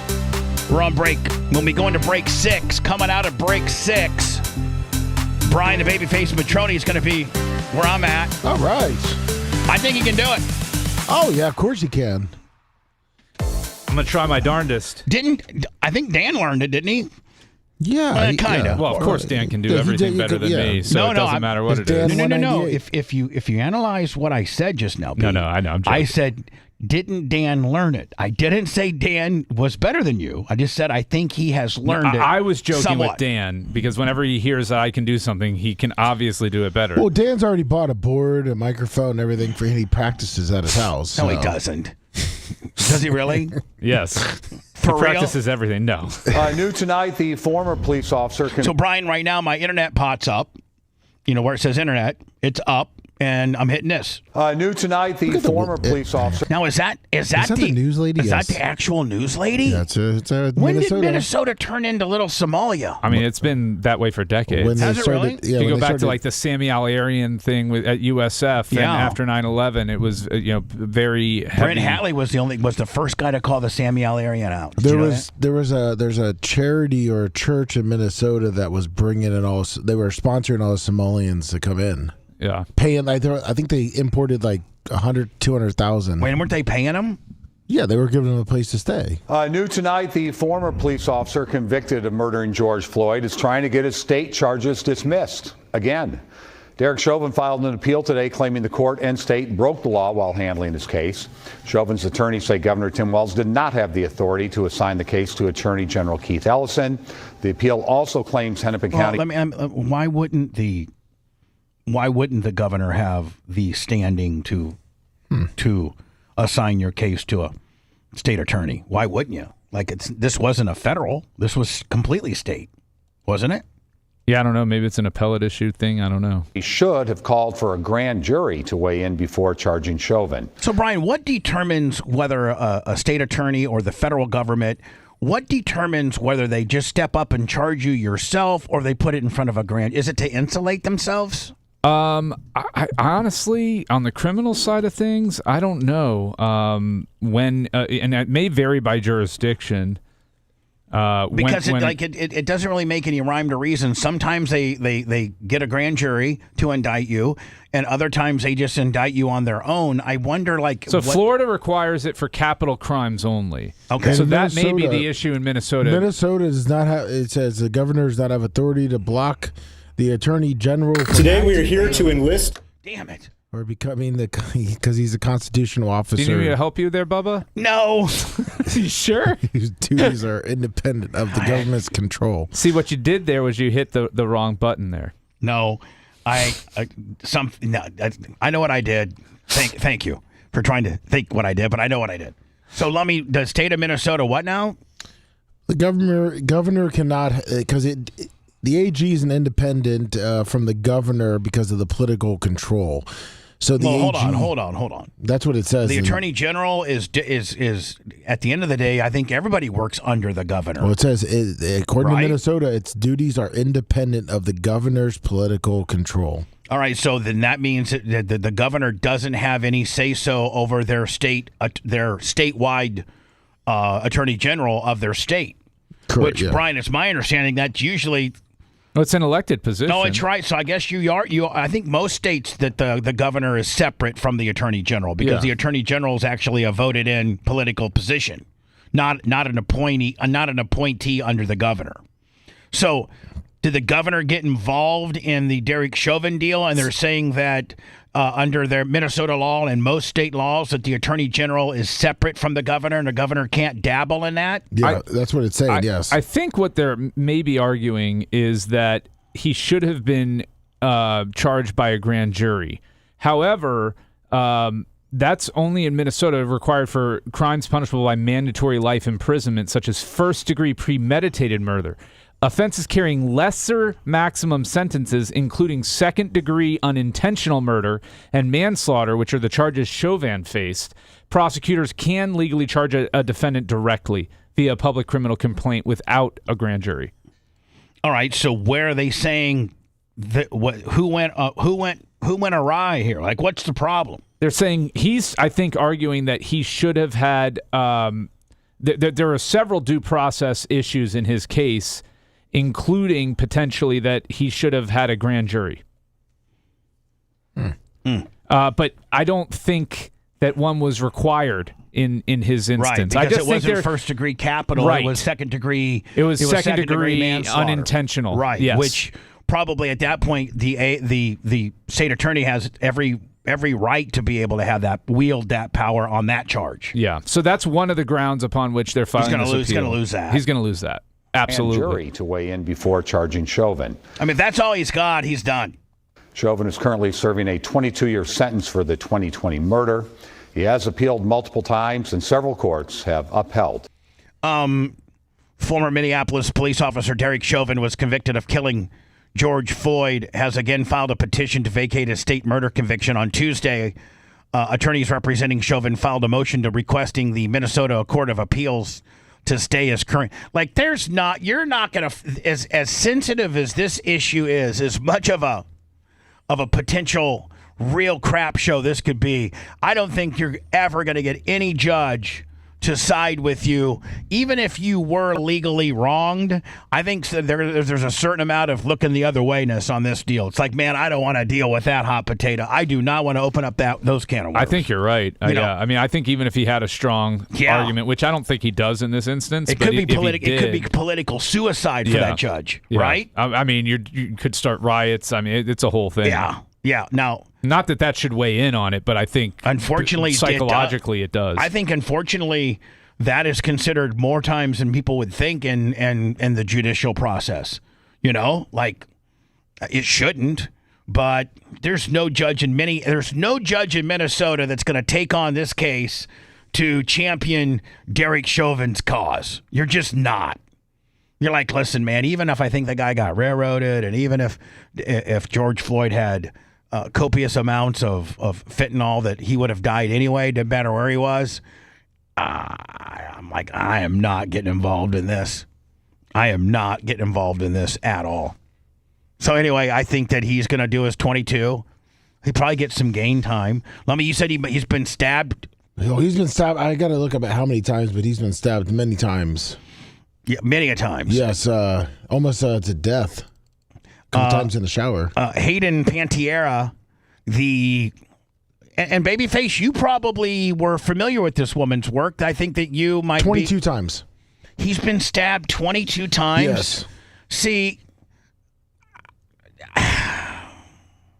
It's the state's responsibility to make sure you're kind of safe in prison, right? But the only thing that would really save him would be put him in the hole or the shoe, and nobody wants that. That's you're like, I want to hang out with the boys, but if the boys are trying to kill you, maybe do they put him to a different facility, or do all facilities want to kill him?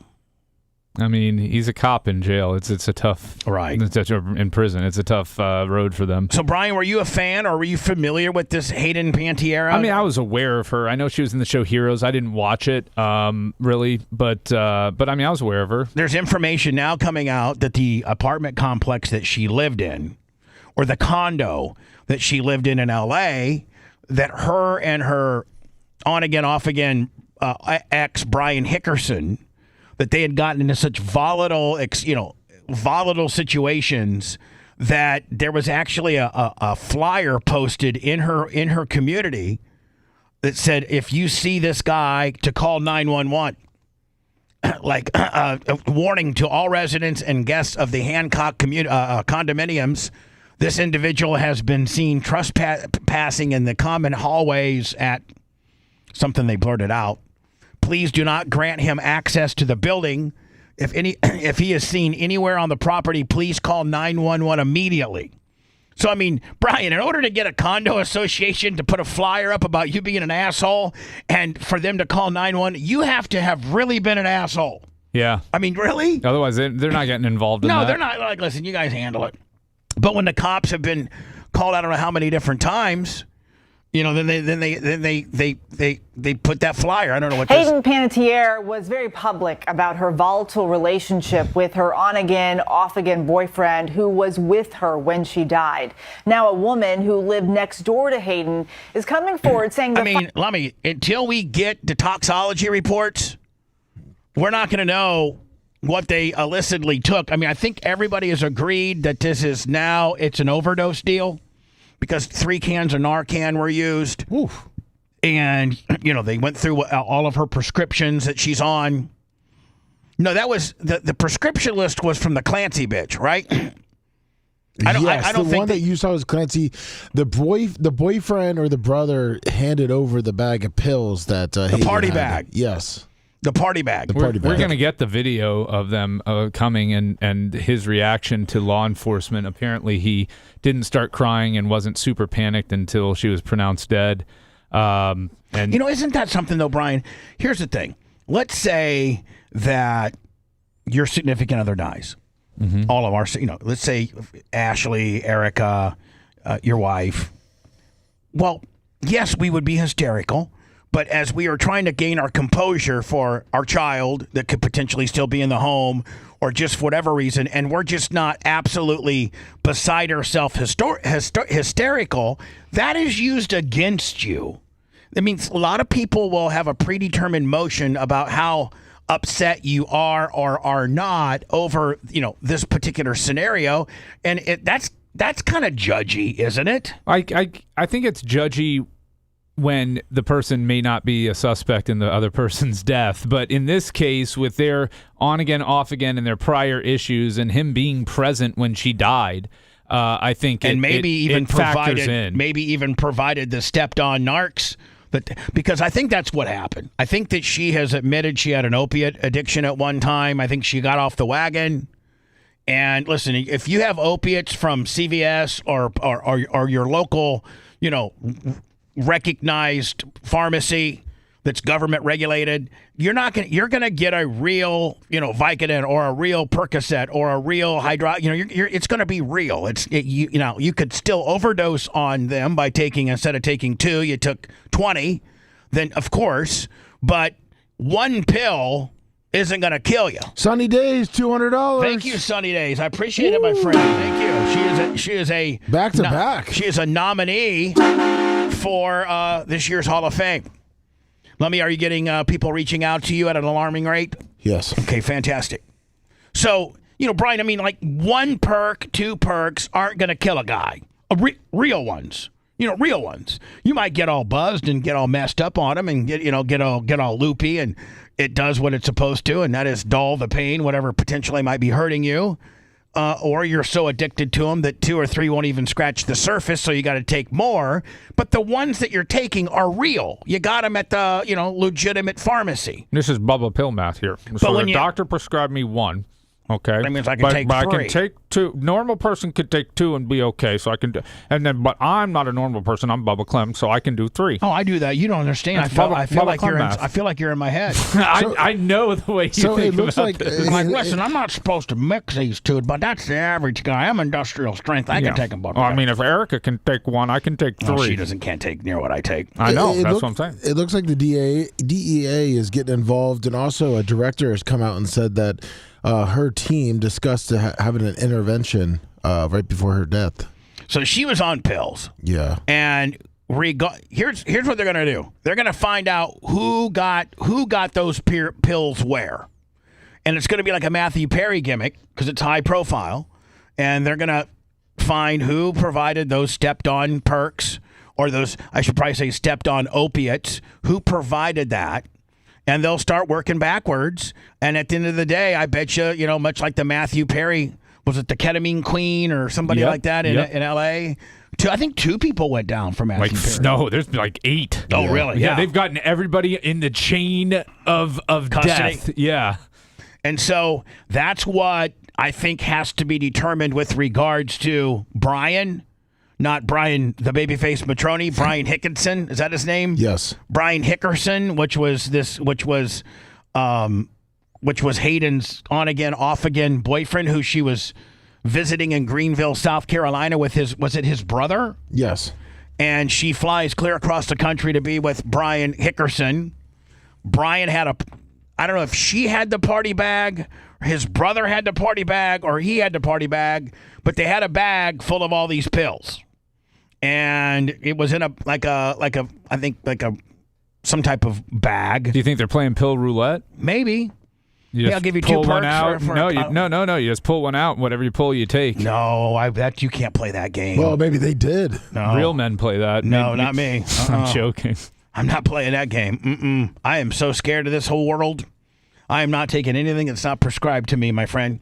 If it doesn't come out of my pill bottle, it ain't going in my mouth. That should be a country song. If it doesn't come out of my pill bottle, it ain't going in my mouth.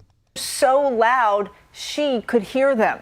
In fact, it was so bad. So this is a neighbor from the condo association that issued an all points bulletin flyer that said, if you see this guy attempting to get in or see him on property, you're to call 911 immediately.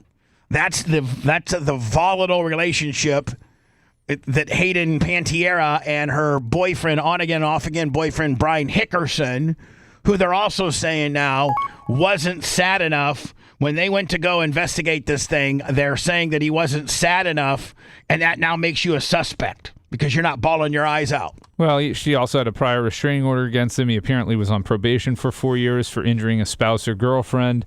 Listen, I'm not sticking up for him, Brian. He's a piece of shiz. Well, he's absolutely a piece of shiz. I sent you an interview of him, and I guess he looks like more of a POS when you watch it.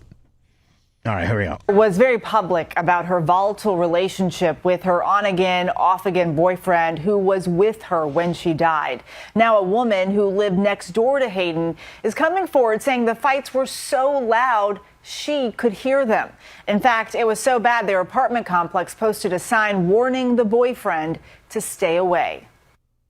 Hayden Panettiere's neighbor is making shocking allegations about the troubled star's relationship with her boyfriend. I was terrified of him, and I have a concealed carry, so that's saying a lot. I was terrified. Mia Terrazas says she called 911. What did she have on her neck there earlier? Half a dozen times to report disturbances in Hayden's apartment in West Hollywood. This predator was in our community. Is there something on her neck? It's a turtleneck, I think. Turtleneck. You're wearing a turtleneck in Los Angeles in August? She's an artsy author or something. She's got to have that look, man. Maybe it hides one of the chins. He never stopped living at her place. There were times where he ripped apart her bathroom, where he just took a sledgehammer at like 5 a.m. Did you ever hear any instances or clues that would lead you to believe there was domestic violence here? I saw her leave in I think twice in a gurney, being taken away and didn't know what was occurring at that time, but she looked to be injured. Brian Hickerson was jailed for 45 days in 2021 for punching Hayden with his closed fist in the face and was banned from the apartment complex where Hayden lived. Yeah, this guy's a piece of shiz. This image of Hickerson was posted on the property. Warning to all residents, if he is seen anywhere on this property, please call 911 immediately. But Hayden led him back into her life, and they were together when the troubled star was found dead in an Airbnb in Greenville, South Carolina, apparently from an overdose. It's just tragic. It didn't have to happen. That's my feeling. I don't know what exactly occurred in South Carolina. It just didn't have to happen. Today, Greenville cops called at the home of Brian Hickerson's grandparents. Cops say it was a welfare check unrelated to Hayden's death. We're also learning more about Hayden's... I will tell you, man, she looks pretty damn good there with those big silky milkies all propped up to high noon, does she not? That's how you wear a sports coat, ladies. That looks good. Final hours. Brian Hickerson's brother, a local preacher named Zach Hickerson, arrived at the Airbnb. Guilty. Yep. I'm just saying. Airbnb around 1:50. Some of the most shadiest people hide behind the cloak, do they not? Paul, wait. 50 p.m. on Sunday. He found his brother asleep in bed. Published reports say Hayden was unconscious and unresponsive on an armchair. Hayden's mother... I mean, she over-gimmicked. She over-gimmicked on some step-ons. She got a hold of some step-ons and over-gimmicked. Laura Vogel is demanding a full police investigation. That is not the typical hour of the day that you are partying, generally speaking. That is a concern. What time was it, Lemmy? Wasn't it like 2:30? Right in the afternoon, right? Yes, yep. Right at 2:30 in the afternoon. That started sleepy time for me. He said. At this starting to wind it up about 2:30, fellas. I'm starting to shut her down. I take my first pill around then. Point, I am not launching a private investigation. It might change. But Hayden's mother is also... What, are you going to do a Hulk Hogan deal here where you do a quickie, quick? Coming under fire herself after saying the 36-year-old star had, quote, sadly lost her way. All I can think of is thanks, Mom, for nothing. Makes me so sad that of the opportunity that you have after your daughter's death, that's what you choose to leave us with. Well, I mean, maybe it's the truth. Maybe the mom was like, had tried, right? Yeah. And, Hayden had now all of a sudden is all up Brian Hickerson's back up his ass, and everybody knows how bad he is to the point where they had to post flyers at her condo association because he was a bad guy and you were to call 911 immediately. This is a better one. Okay, I got this one and I got that one. Just delete that one. Delete this one right here? Yeah, it's the same one, but this one's better. This is a far better? Yeah. All right, we'll do this and then we'll go into words. And then Brian's taking over, at least for one break. Awesome. That's going to be great. Have you read Hayden's book? So what did you think? Hayden's book's incredible. Despite now, is this is an AI, Brian? I mean, let me. This is him. This is really him. Yeah, it's him. And when was this? A couple weeks before. So recently. Yes. Like not years ago, like weeks ago. Yes. Right, some of the, kind of rehashing. So this is when she's still alive. Yes. Yeah. Yeah. Some of the things that happened between you guys. You still thought it was good? No, I think it's great. I think everyone should read it. He's on pills right now. I'm telling you right now, he's on pills. This guy's so... I mean, the domestic violence stuff that I think is like 272, page 272, my chap. That's when it's about me beating her up, and that's. This is right out of the Bubba Clem book. He can tell you page and line. Or where was that Third mentioned? paragraph down. Erica's new tell-all, Merch Crack Running Wild. I can't tell you about most of the book, but I had people text me that I was featured on page 233. I didn't read it. Tom Bean told me on 233, there was some stuff that might be a little concerning. Him and Gina are going to get with Brian. They're going to let me know what I'm supposed to do about it. Oh, I just got heard back from Tom Bean. He said, don't talk about it. Shut your mouth. Even though you can't shut your mouth to talk about it. Please. Sure. Everybody should read it. Yeah. How was it for you reading that? Well, I couldn't stay awake, but for the part I could stay awake from, looked like it was pretty bad. Yeah. I mean, it was, who wants to read something about themselves like that, right? But Man, you can't. Woo, Brian, he's got you can't, that. He's got that you can't- Coke jaw going. But you can't even cast this character to be so bad, could you? No. I mean, you Look can't. at that mouth angle. Yeah, you can't write it any worse. Like you can't have done How does a word. anyone do that with their face? Man, How can you do that? I don't know how you do that with your ass. Be like, man, let me man, you can't write. He's going full Popeye. You can't write for this guy to look any worse than he does. you know, you got to be vulnerable, and then he's cool guy with only one earbud. You know what I'm saying? Of Cool guy. course. Yeah. you know, I did it. Matthew I did McConaughey. it. I did it. It's a real bad attempt at a cool guy, a Matthew McConaughey replication, is it not? It's a really bad. It's a hillbilly, hilljack, white trash attempt to be, you know. Okay. Okay. Here you go. And you know, I did it. So, yeah, no. Was there anything before that you asked Hayden? Now, mind you, this is when Hayden's still alive. And this was like 2 or 3 weeks ago when they were talking about her book that she wrote. And within that book talks about the volatile relationships that him and her had, including domestic violence. And his answer is, I did it. You know, I did it. What do you want from me? I mean, you don't like to look at it. I'm gonna meet up with Hayden in Greenville. We're gonna square this away. Yeah, I got some perks. I got some stepped on stuff for her. And to keep out of the book? Yeah. What did you not want her to talk about in the book? So there's a story where I bought these pills, and I didn't quite know the chain of command from these pills, but they didn't come from the CVS. I got them down there from Frank, who got them from Guido, and she kept that story out. Stop. I was drunk, right? Right, yeah. Mm-hmm.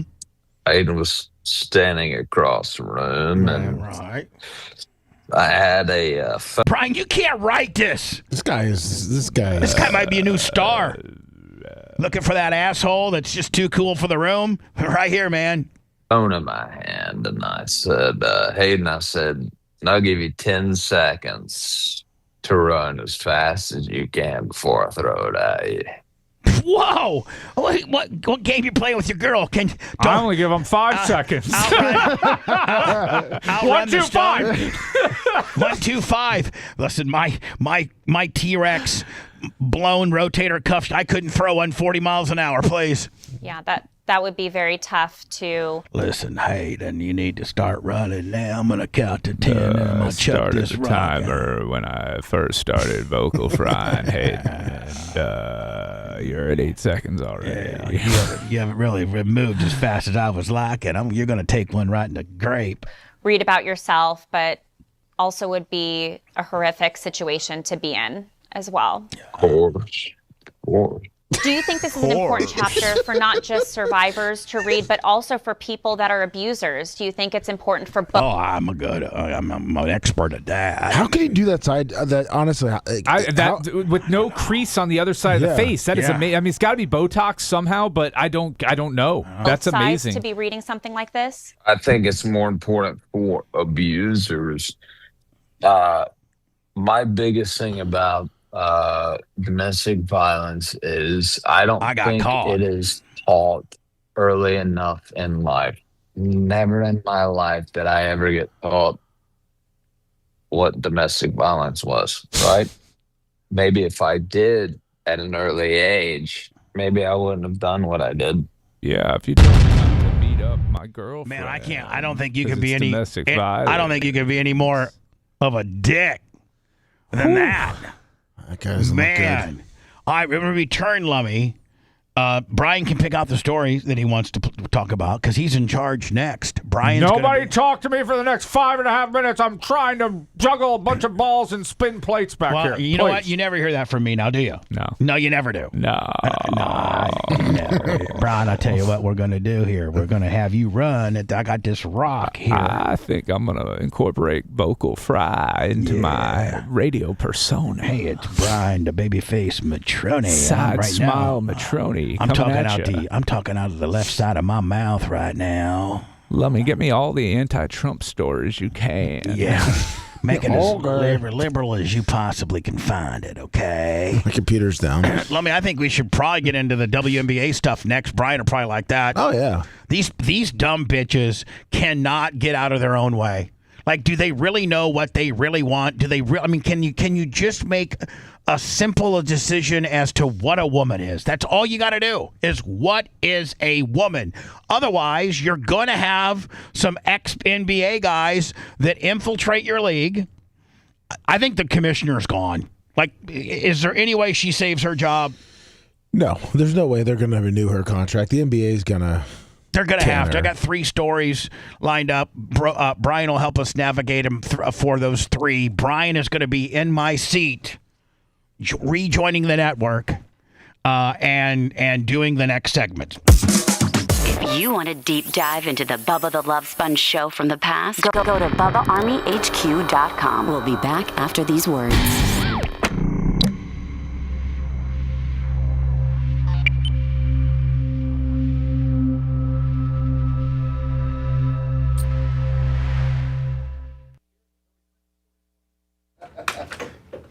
Hey, Bubba, real quick. Hey, let's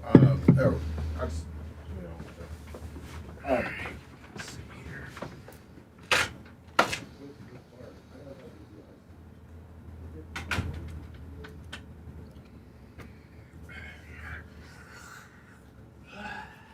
All right, people, I'm here.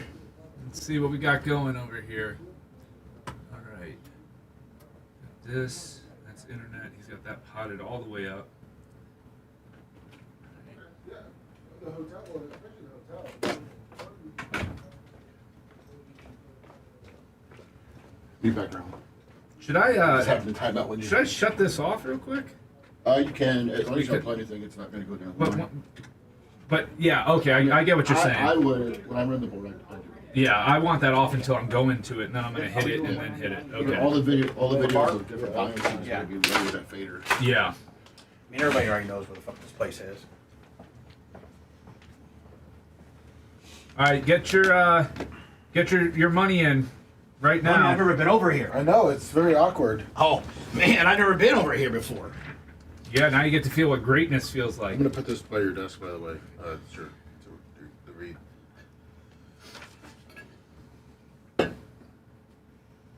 Oh, that's for... Yeah, I was just going to put it over there, right?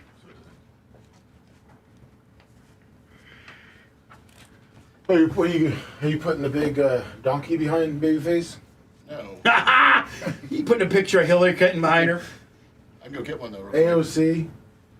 Yeah. Babyface. Oh, man, hierarchy comes in at $1.50. All right. Thank you, Harvey. Hierarchy knows what it is. Hierarchy knows. Milwaukee versus the Rays in the World Series. They'll get Harvey down here. The Rays better fucking... They got to get by Toronto. What's up, everybody? I got chat pulled up here. I can see y'all. We're ready to rock and roll. 2:55 out.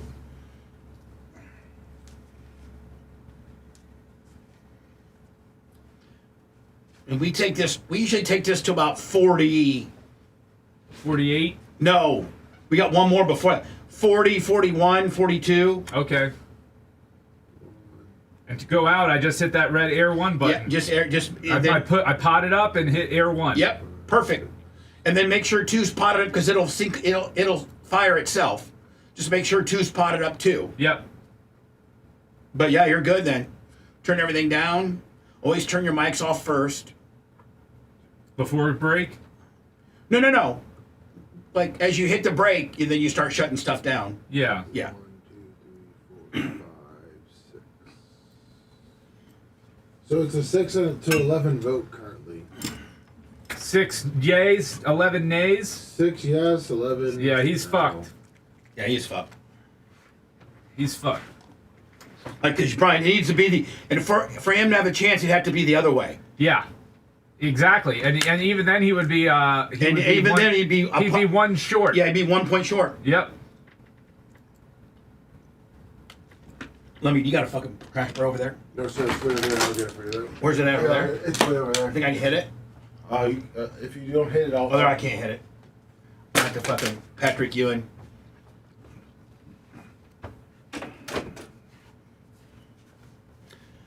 Now, with that, Brian, you would expand that screen, that Sophie Cunningham screen. See how it, yeah. Oh, no, I guess you wouldn't. Because they didn't edit the short correctly. Yeah, so you got to keep it short. You got to keep it like that. You got to expand that, yeah. She's expandable. Yeah, I got it.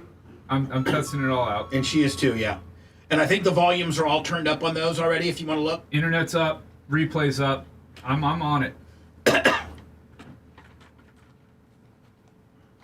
And Brian, he has to be like, he's the host. Like, I'm not coming, like, Brian's, this is it. 813-90 Bubba, call in. Well, I don't know about that. I wouldn't throw him that fucking curveball. I got a 13-minute segment coming up here.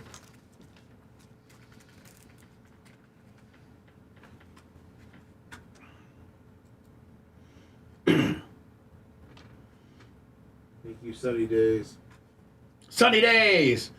Thought would never. What was that song? Sunny days. I've seen fire and I've seen rain. I've seen sunny days that I thought would never end.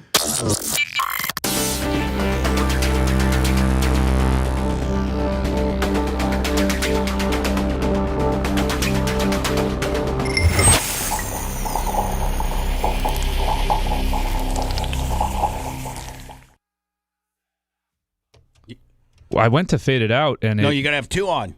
Two was on. Is one it's on? Volkswagen of Wesley Chapel. Whoops. You can get keep them financing all as low as 0% APR on new VWs and as low as 1.9 APR on certified pre-owned. Over 200 new VWs in stock. Over 200 used vehicles in stock. You're looking for a specific car or truck or something they don't have? They'll find it for you. Mention Bubba Army, get an additional $1,000 off new or used. No questions asked. Ask for my boy Rolo. For more information, go to VWofWC.com. Volkswagen of Wesley Chapel. It's the Bubba the Love Sponge Show. Listener supported on Venmo, PayPal, and Cash App for all people.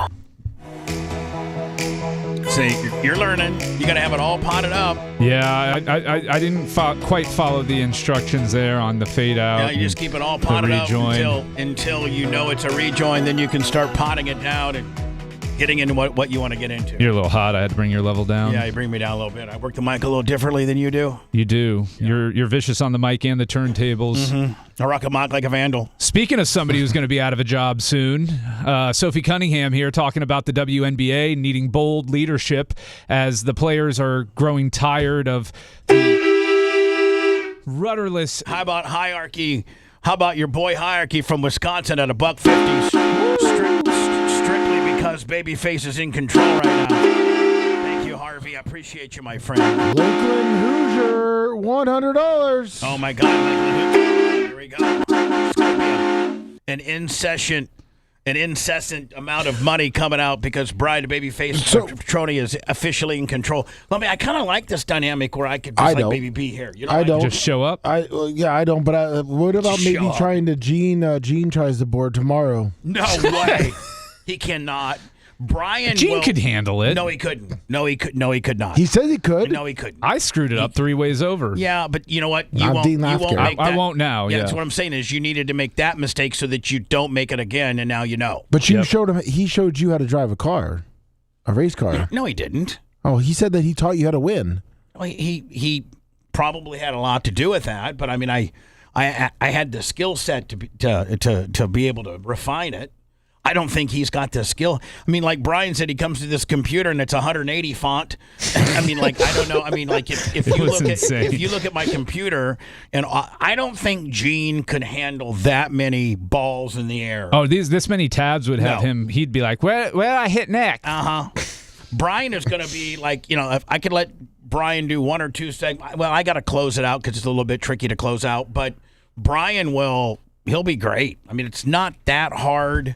And it's not hard after you learn it. It's super easy. So, that's what we're doing now is Brian's just learning there's a little muscle memory and just a little bit of formatting, so to speak, but Brian will handle it. We're on it. We got this. Yeah.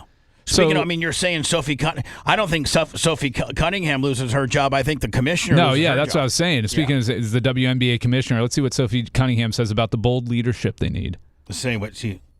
Oh, so do you have the... needs a bold commissioner focused on So now you got to rewind it. She believed Kathy Englebert's vision. Sophie Cunningham says the WNBA needs a bold commissioner focused on players.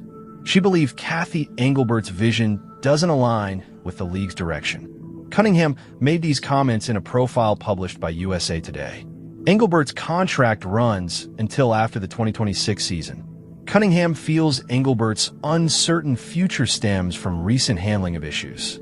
She argues the league needs leadership that supports players as trailblazers. She's not wrong. Cunningham adds that Engelbert's fate is ultimately up to NBA Commissioner Adam Silver. She believes the WNBA should foster discussions on both basketball and social issues. I mean, can we all agree that the commissioner has completely botched everything WNBA related? Yes, 100%. I mean, it's almost like a lesson in how not to manage things. Yeah, like her not being decisive on what a woman, just genuinely what a woman is going to allow, potentially these NBA guys to go in there, and at that point it becomes a clown show, right? Just because you won't make a ruling as to what an XX versus an XY is, and that in the collective bargaining agreement, the only verbiage you have as to how you qualify to play for the WNBA is that you identify as a woman. Like you don't put the gender, what you're born and what your gender and your genes represent, and you won't put that language. Then and Brian, what would a 6'11" guy that's 1 year removed from the NBA, would he average 70 a game? Wouldn't you just 100? Wouldn't you just throw it to him? There would be zero stopping. There wouldn't be a possession on which he couldn't score if he. It would be like Lummy playing against Walker. There's just no chance. You just throw the ball up high, right? He gets it, and he dunks it, or he just does a layup every play. I mean, in a sense, though, I understand trying to avoid the issue as long as you can. You just don't have to address it until it's really, truly a problem. But the second one of these guys say that they're a girl and they're not, it's gonna blow up. I mean, and then now you got a guy that's out there that literally you just throw the ball up high because. What's Brittany Griner's the tallest one? Like 6'4"? There's like 3 or 4 that are 6'9". There's one that's 6'11", I believe. And she's she probably has a chick. 4-inch vertical. She's horrible. And she yeah. sucks. She can't make. She has angel race problems where she can't even make a layup. Correct. Yeah. She's not good. Yeah, I mean, these guys are. I think one guy averaged 13 in the league. So if you average 13 in the NBA, regular NBA, what are you gonna? You're gonna average 60. So here's Cheryl Reeve, the coach of the Minnesota Lynx or whatever they are, and this is her giving her opinion on the whole XXXY drama and dilemma and debate. You guys have been at, this issue around, trans participation in sports continues to follow this league. Do you have any new thoughts on how it continues to be a topic? I don't want to give them any more oxygen that they deserve. We know. I've said this before, transgender kids belong. And I think they don't belong in girls' sports, though. Sort of, politically, in this country, they found a talking point that people are buying into. And the only thing I ask is that people educate themselves further on these issues. How stupid you are. What we're capable of doing when we work on something together. And that something is not used as, simply rhetoric. To marginalize a community that does not deserve marginalization. So here's the problem. Brian, is this word salad? It is word salad, and here's the problem. Don't hit that. Don't hit that. I was going to close it out. No, you got to hit it. I know what I'm doing. All right, I wasn't hitting nothing there, Fweet. Come on, man, don't close out all the tabs, Babyface. I'll close out the tabs I'm done with because then I move on to the next tab. You're good, buddy. I thought you were hitting the plus button. Go ahead. I didn't mean to interrupt you. Sorry. But the thing is, address it then. If you're saying, this is a political issue and they're trying to, then address it. How is it not? And how is it your side of it that trans, there's a place for them? Okay, what is it? Define that. You're saying there's a place. It means you have an opinion. So share your actual fully formulated opinion rather than giving clips and word salad. Don't be so vague as to what your stance really is. If they do belong, in which I appreciate that's your stance, then take us down the path of where you think they belong. Do they belong in the league? Do they belong, in life? I think we all agree that transgender people should have the ability to live their life the way they want once they're an adult and they have made that decision on their own. Absolutely. Live their life. Be free. Do what you want to do. Do they belong in your league? Do they belong? Do you want to compete against a 7-foot former NBA guy that's going to put up 80 on you. So and and you have no way to defend it. Here's what people need to remember: is my personal rights and freedoms stop at me. I don't get to then push them into your space. And when you're saying, yes, exactly, trans people have a place in this world. Yeah. They have a right to live and exist. Yep. That doesn't mean they have a right to be a starting center for a WNBA franchise and impact all of the other women that are the biological women that are in that league that are using that as their career and having an unfair advantage in that For the that life of me, field. it's not even like they almost eat their own logic in the fact that they want to, the strength of women, and yeah, I'm all for that. I'm all for. The new collective bargaining agreement that now the league minimum's not $75,000, it's $350. Where It's not the WTNBA. No, it's the WNBA. So here's the Valkyries coach talking about how speaking out on this issue is essentially hate speech. Yeah. Oh, nice. Yeah. And I wanted to ask you, there are reports of the protests outside the arena regarding trans kids or trans people participating in sports. Cheryl talked about it. Do you have any comment on that? I would say just my comment would be, as I've spoken before, there's, just in the world and just in sports right now, it's just too much hate that's going on, too much hate speech. I would, highly suggest people continue to lead with love. I love to lead with love. I don't think the word love has been expressed enough. For me, I want to continue to share that. And also just continue to support, because I know when we, are love on each other, we bring the best. We're going to love on each other, all right. So that's what I want. So Brian, when you see all these influential people, head coaches of very successful franchises that are some of the best, as far as performing and the records and what have you, I think they're really good in the West, and I think. The other woman is in charge of the Minnesota team, and they're the best in the East. But that being said, since you got these high-profile coaches that have these stupid stances on trans and wanting to potentially not address the elephant in the room, and that is, do you want them playing amongst you, or do you just want to be, support the community in itself? It's like it's almost come down from the commissioner that nobody can have a real opinion about this particular topic. Yeah, it's pretty bizarre. When it's kind of just common sense. But they're just waiting right? until they really have to address it, and when their hand is forced, that's when they're going to actually address it. But that's where it seems to be at with them. I don't understand. It seems like it's come down from the commissioner, and isn't it? It's my understanding that the NBA owns the WNBA. Yeah, it's in charge of her job pretty much. Yeah, it's got to cover all their losses. Yes. And Adam Silver is the commissioner of the NBA, right? Yes. All right. I don't think that he's necessarily done a bad job. I can't think of any things that he botched up, per se. I mean, has he made any?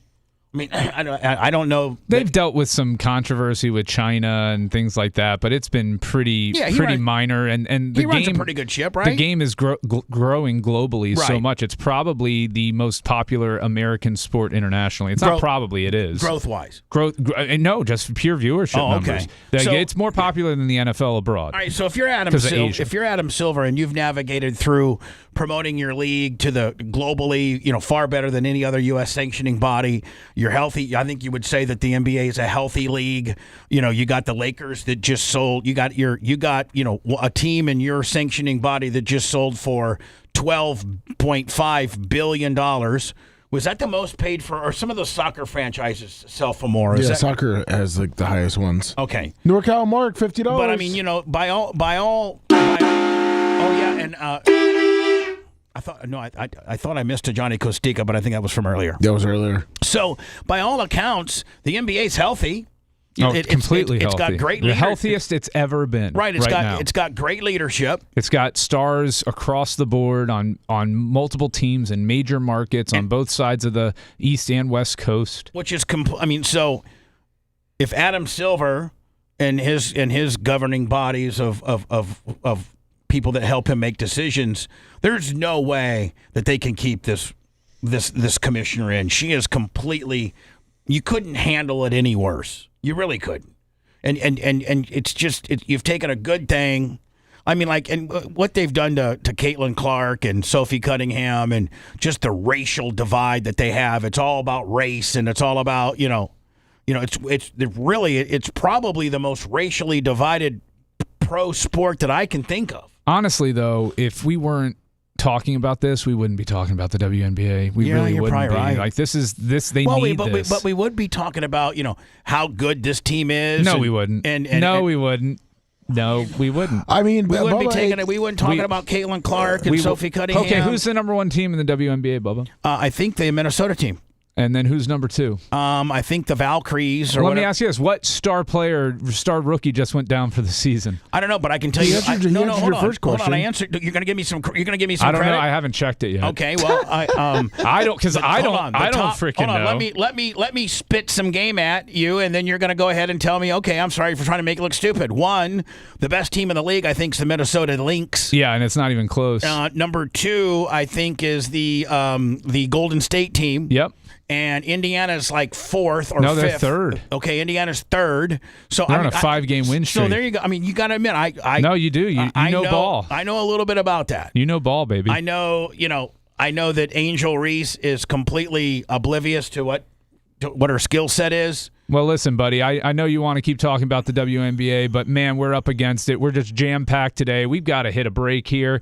We got hookers. Well, hookers and blow, baby. That's what's better than that. That's what we do, Hookers and blow coming up next. It's the Love Show.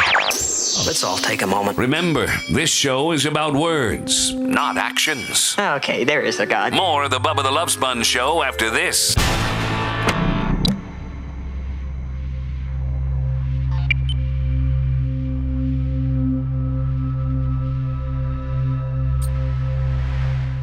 Your favorite sport, football or hockey? Cornhole. Actually, I believe that on Babyface. No, I try to watch like them all. But cornhole's so not good anymore because every fucking one of them goes in. They've gotten so good at it that, like... Bubba, you gotta watch the 10-year-old that can... okay, maybe that.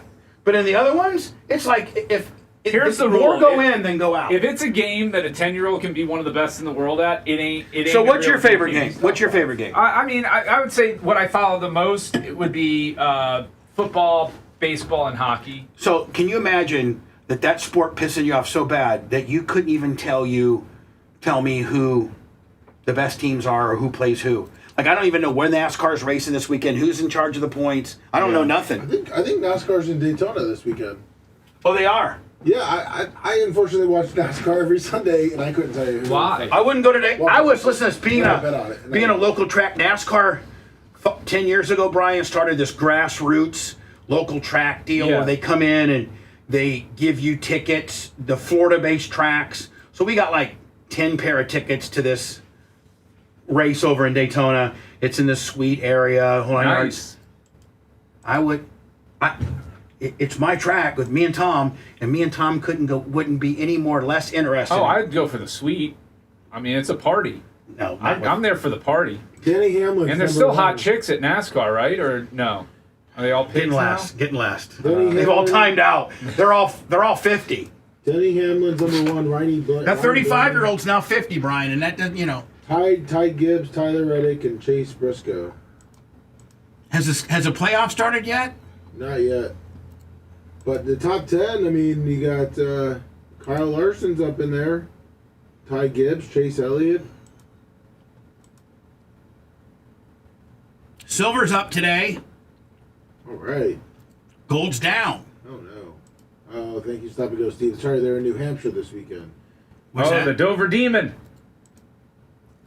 Right? That's New Hampshire? The Monster Mile, isn't it? No, that's... Yeah, no, it is. It is Dover, I think. Yeah, I think so. Don't fucking question me on NASCAR, motherfuckers. We're not, lover. I know Denny Hamlin's got 4 wins on the season. How about 14 top 5s? 16 top 15s. Top 10s. Bubba Wallace, 10 top 10s, 3 top 5s, 0 wins, 0 poles. Yeah, because he just sits in the back and waits to the Well, it's pretty good strategy to make the playoffs.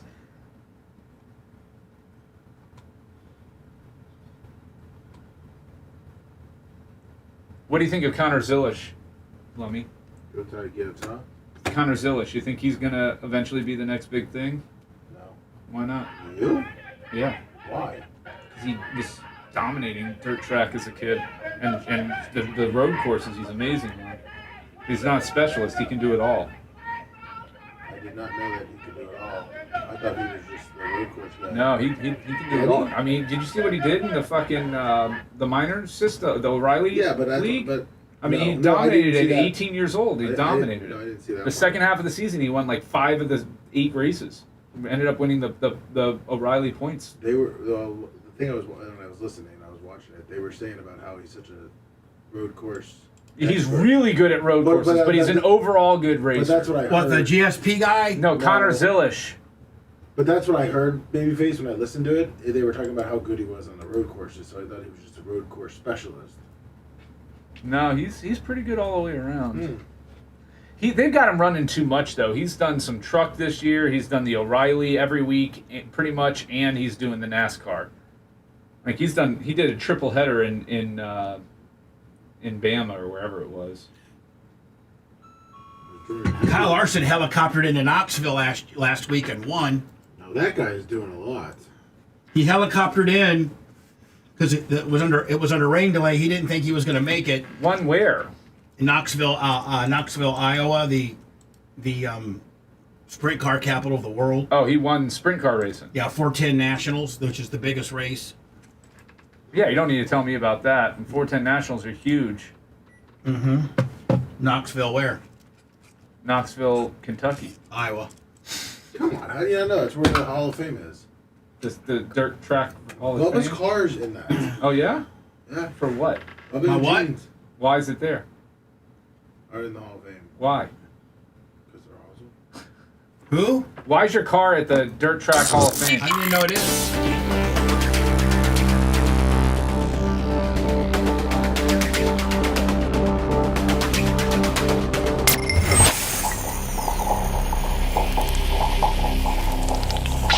The Bubba the Love Sponge Show. Listener supported via PayPal, Venmo, Cash App, all of the Bubba Army. Now returns. If you are a Hall of Famer, make contact with Lummy and get your vote in for whether Joe the Supermark should be in the Hall of Fame. Brian has demanded a 66% return on the approval side if needed in order for us to make this drastic and potential change. We can go and make it 50% now because it ain't happening. It's not looking good for Mr. Joe. No, it's not. But you know what? This is the most fairest way to do it, Brian. It's like almost like we're the state attorney. We don't necessarily know if we should bring up charges on this guy. What do? You know what? There are grand jury, right? Yep. There are grand jury. There are insulation. The fellow 61 member current Bubba Army Hall of Fame. Who's going to be number 62? I don't know.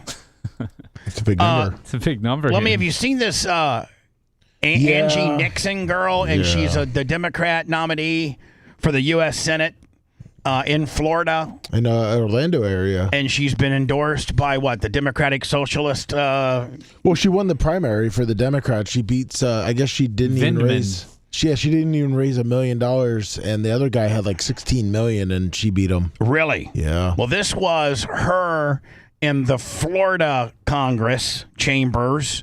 I don't know how she was able to position herself there. Is she a? She was a representative. Oh, she was. Yeah. So she did this while being a representative. Yeah.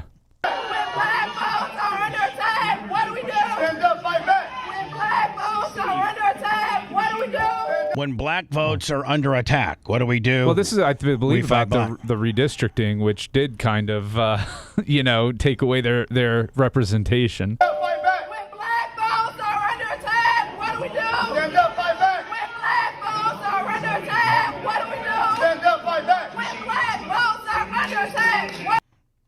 Good luck to you, Laura.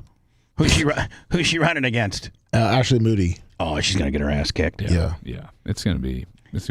So your kid goes to the University of California, Berkeley. I think it's a very. Brian, you may know. I think it's a very prestigious school. It's like top 5 in the country. Yeah, like it's probably very expensive. Probably $100,000 a year, right? Something like that. I mean, what does Yale and Harvard? Number 1 public university in the United States. Number 15th overall. Really? Yeah. And at what cost? Like, what does it cost a year to go to California? Probably in-state versus out-of-state. $18,000 for California residents, $50,000 plus after out of state and international with supplemental tuition. So you're pulling up to drop your kid off to California, Berkeley. Yeah, it's a great day. Here's what you see. This is right outside of California, Berkeley. And that's actually a pretty good representation of how California has become. Looks like your studio at the end.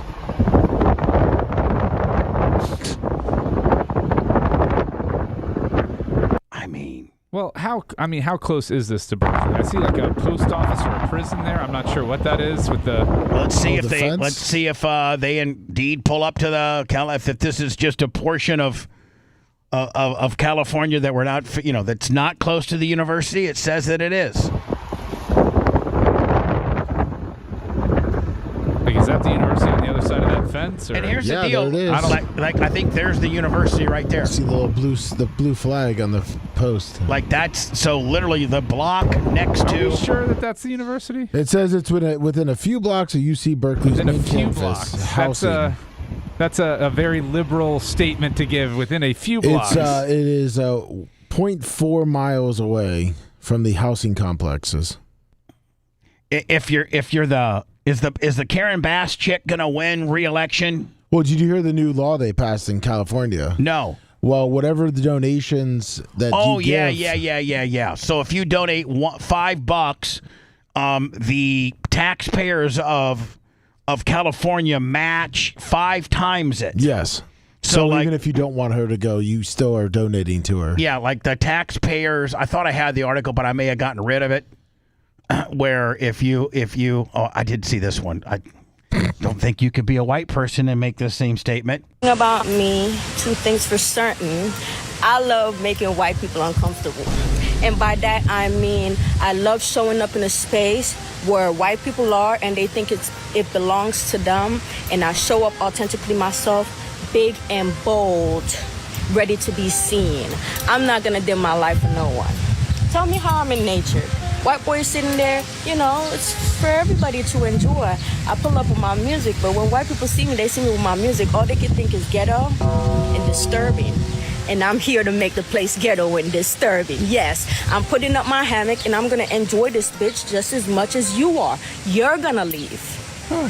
Yeah, I'm going to make you so uncomfortable, you're going to leave. Yeah, I'm not moving. Yeah. I'm going to be ghetto, and I'm going to be ratchet, and I'm going to be as black as possible. And here's the thing. She's kind of cute. Like, I don't necessarily like her demeanor, but she's got a rocking body. I don't necessarily like the nose rings and all that, but, she's got a rocking-ass body. She's got nice jugs. Well, not necessarily the best message of all. I don't understand the mindset of this. Of a park. Nobody's telling you can't be there. Yeah, it doesn't say whites only, blacks only, Hispanics. Yeah. It's a municipal park open to the public. Yeah, I don't necessarily disagree that blacks are marginalized and not treated well, in certain areas and spaces. But going to a public park and blaring, get rap music that has questionable lyrics in it to disturb the experience of other people intentionally is somewhat counterproductive, premeditated wise.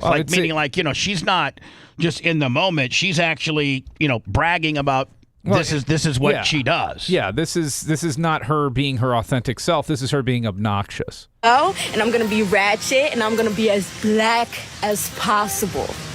Yeah. Get uncomfortable, bitch. But then she didn't play the video of her being ratchet and blaring her music. I sent you the Karen Bass thing.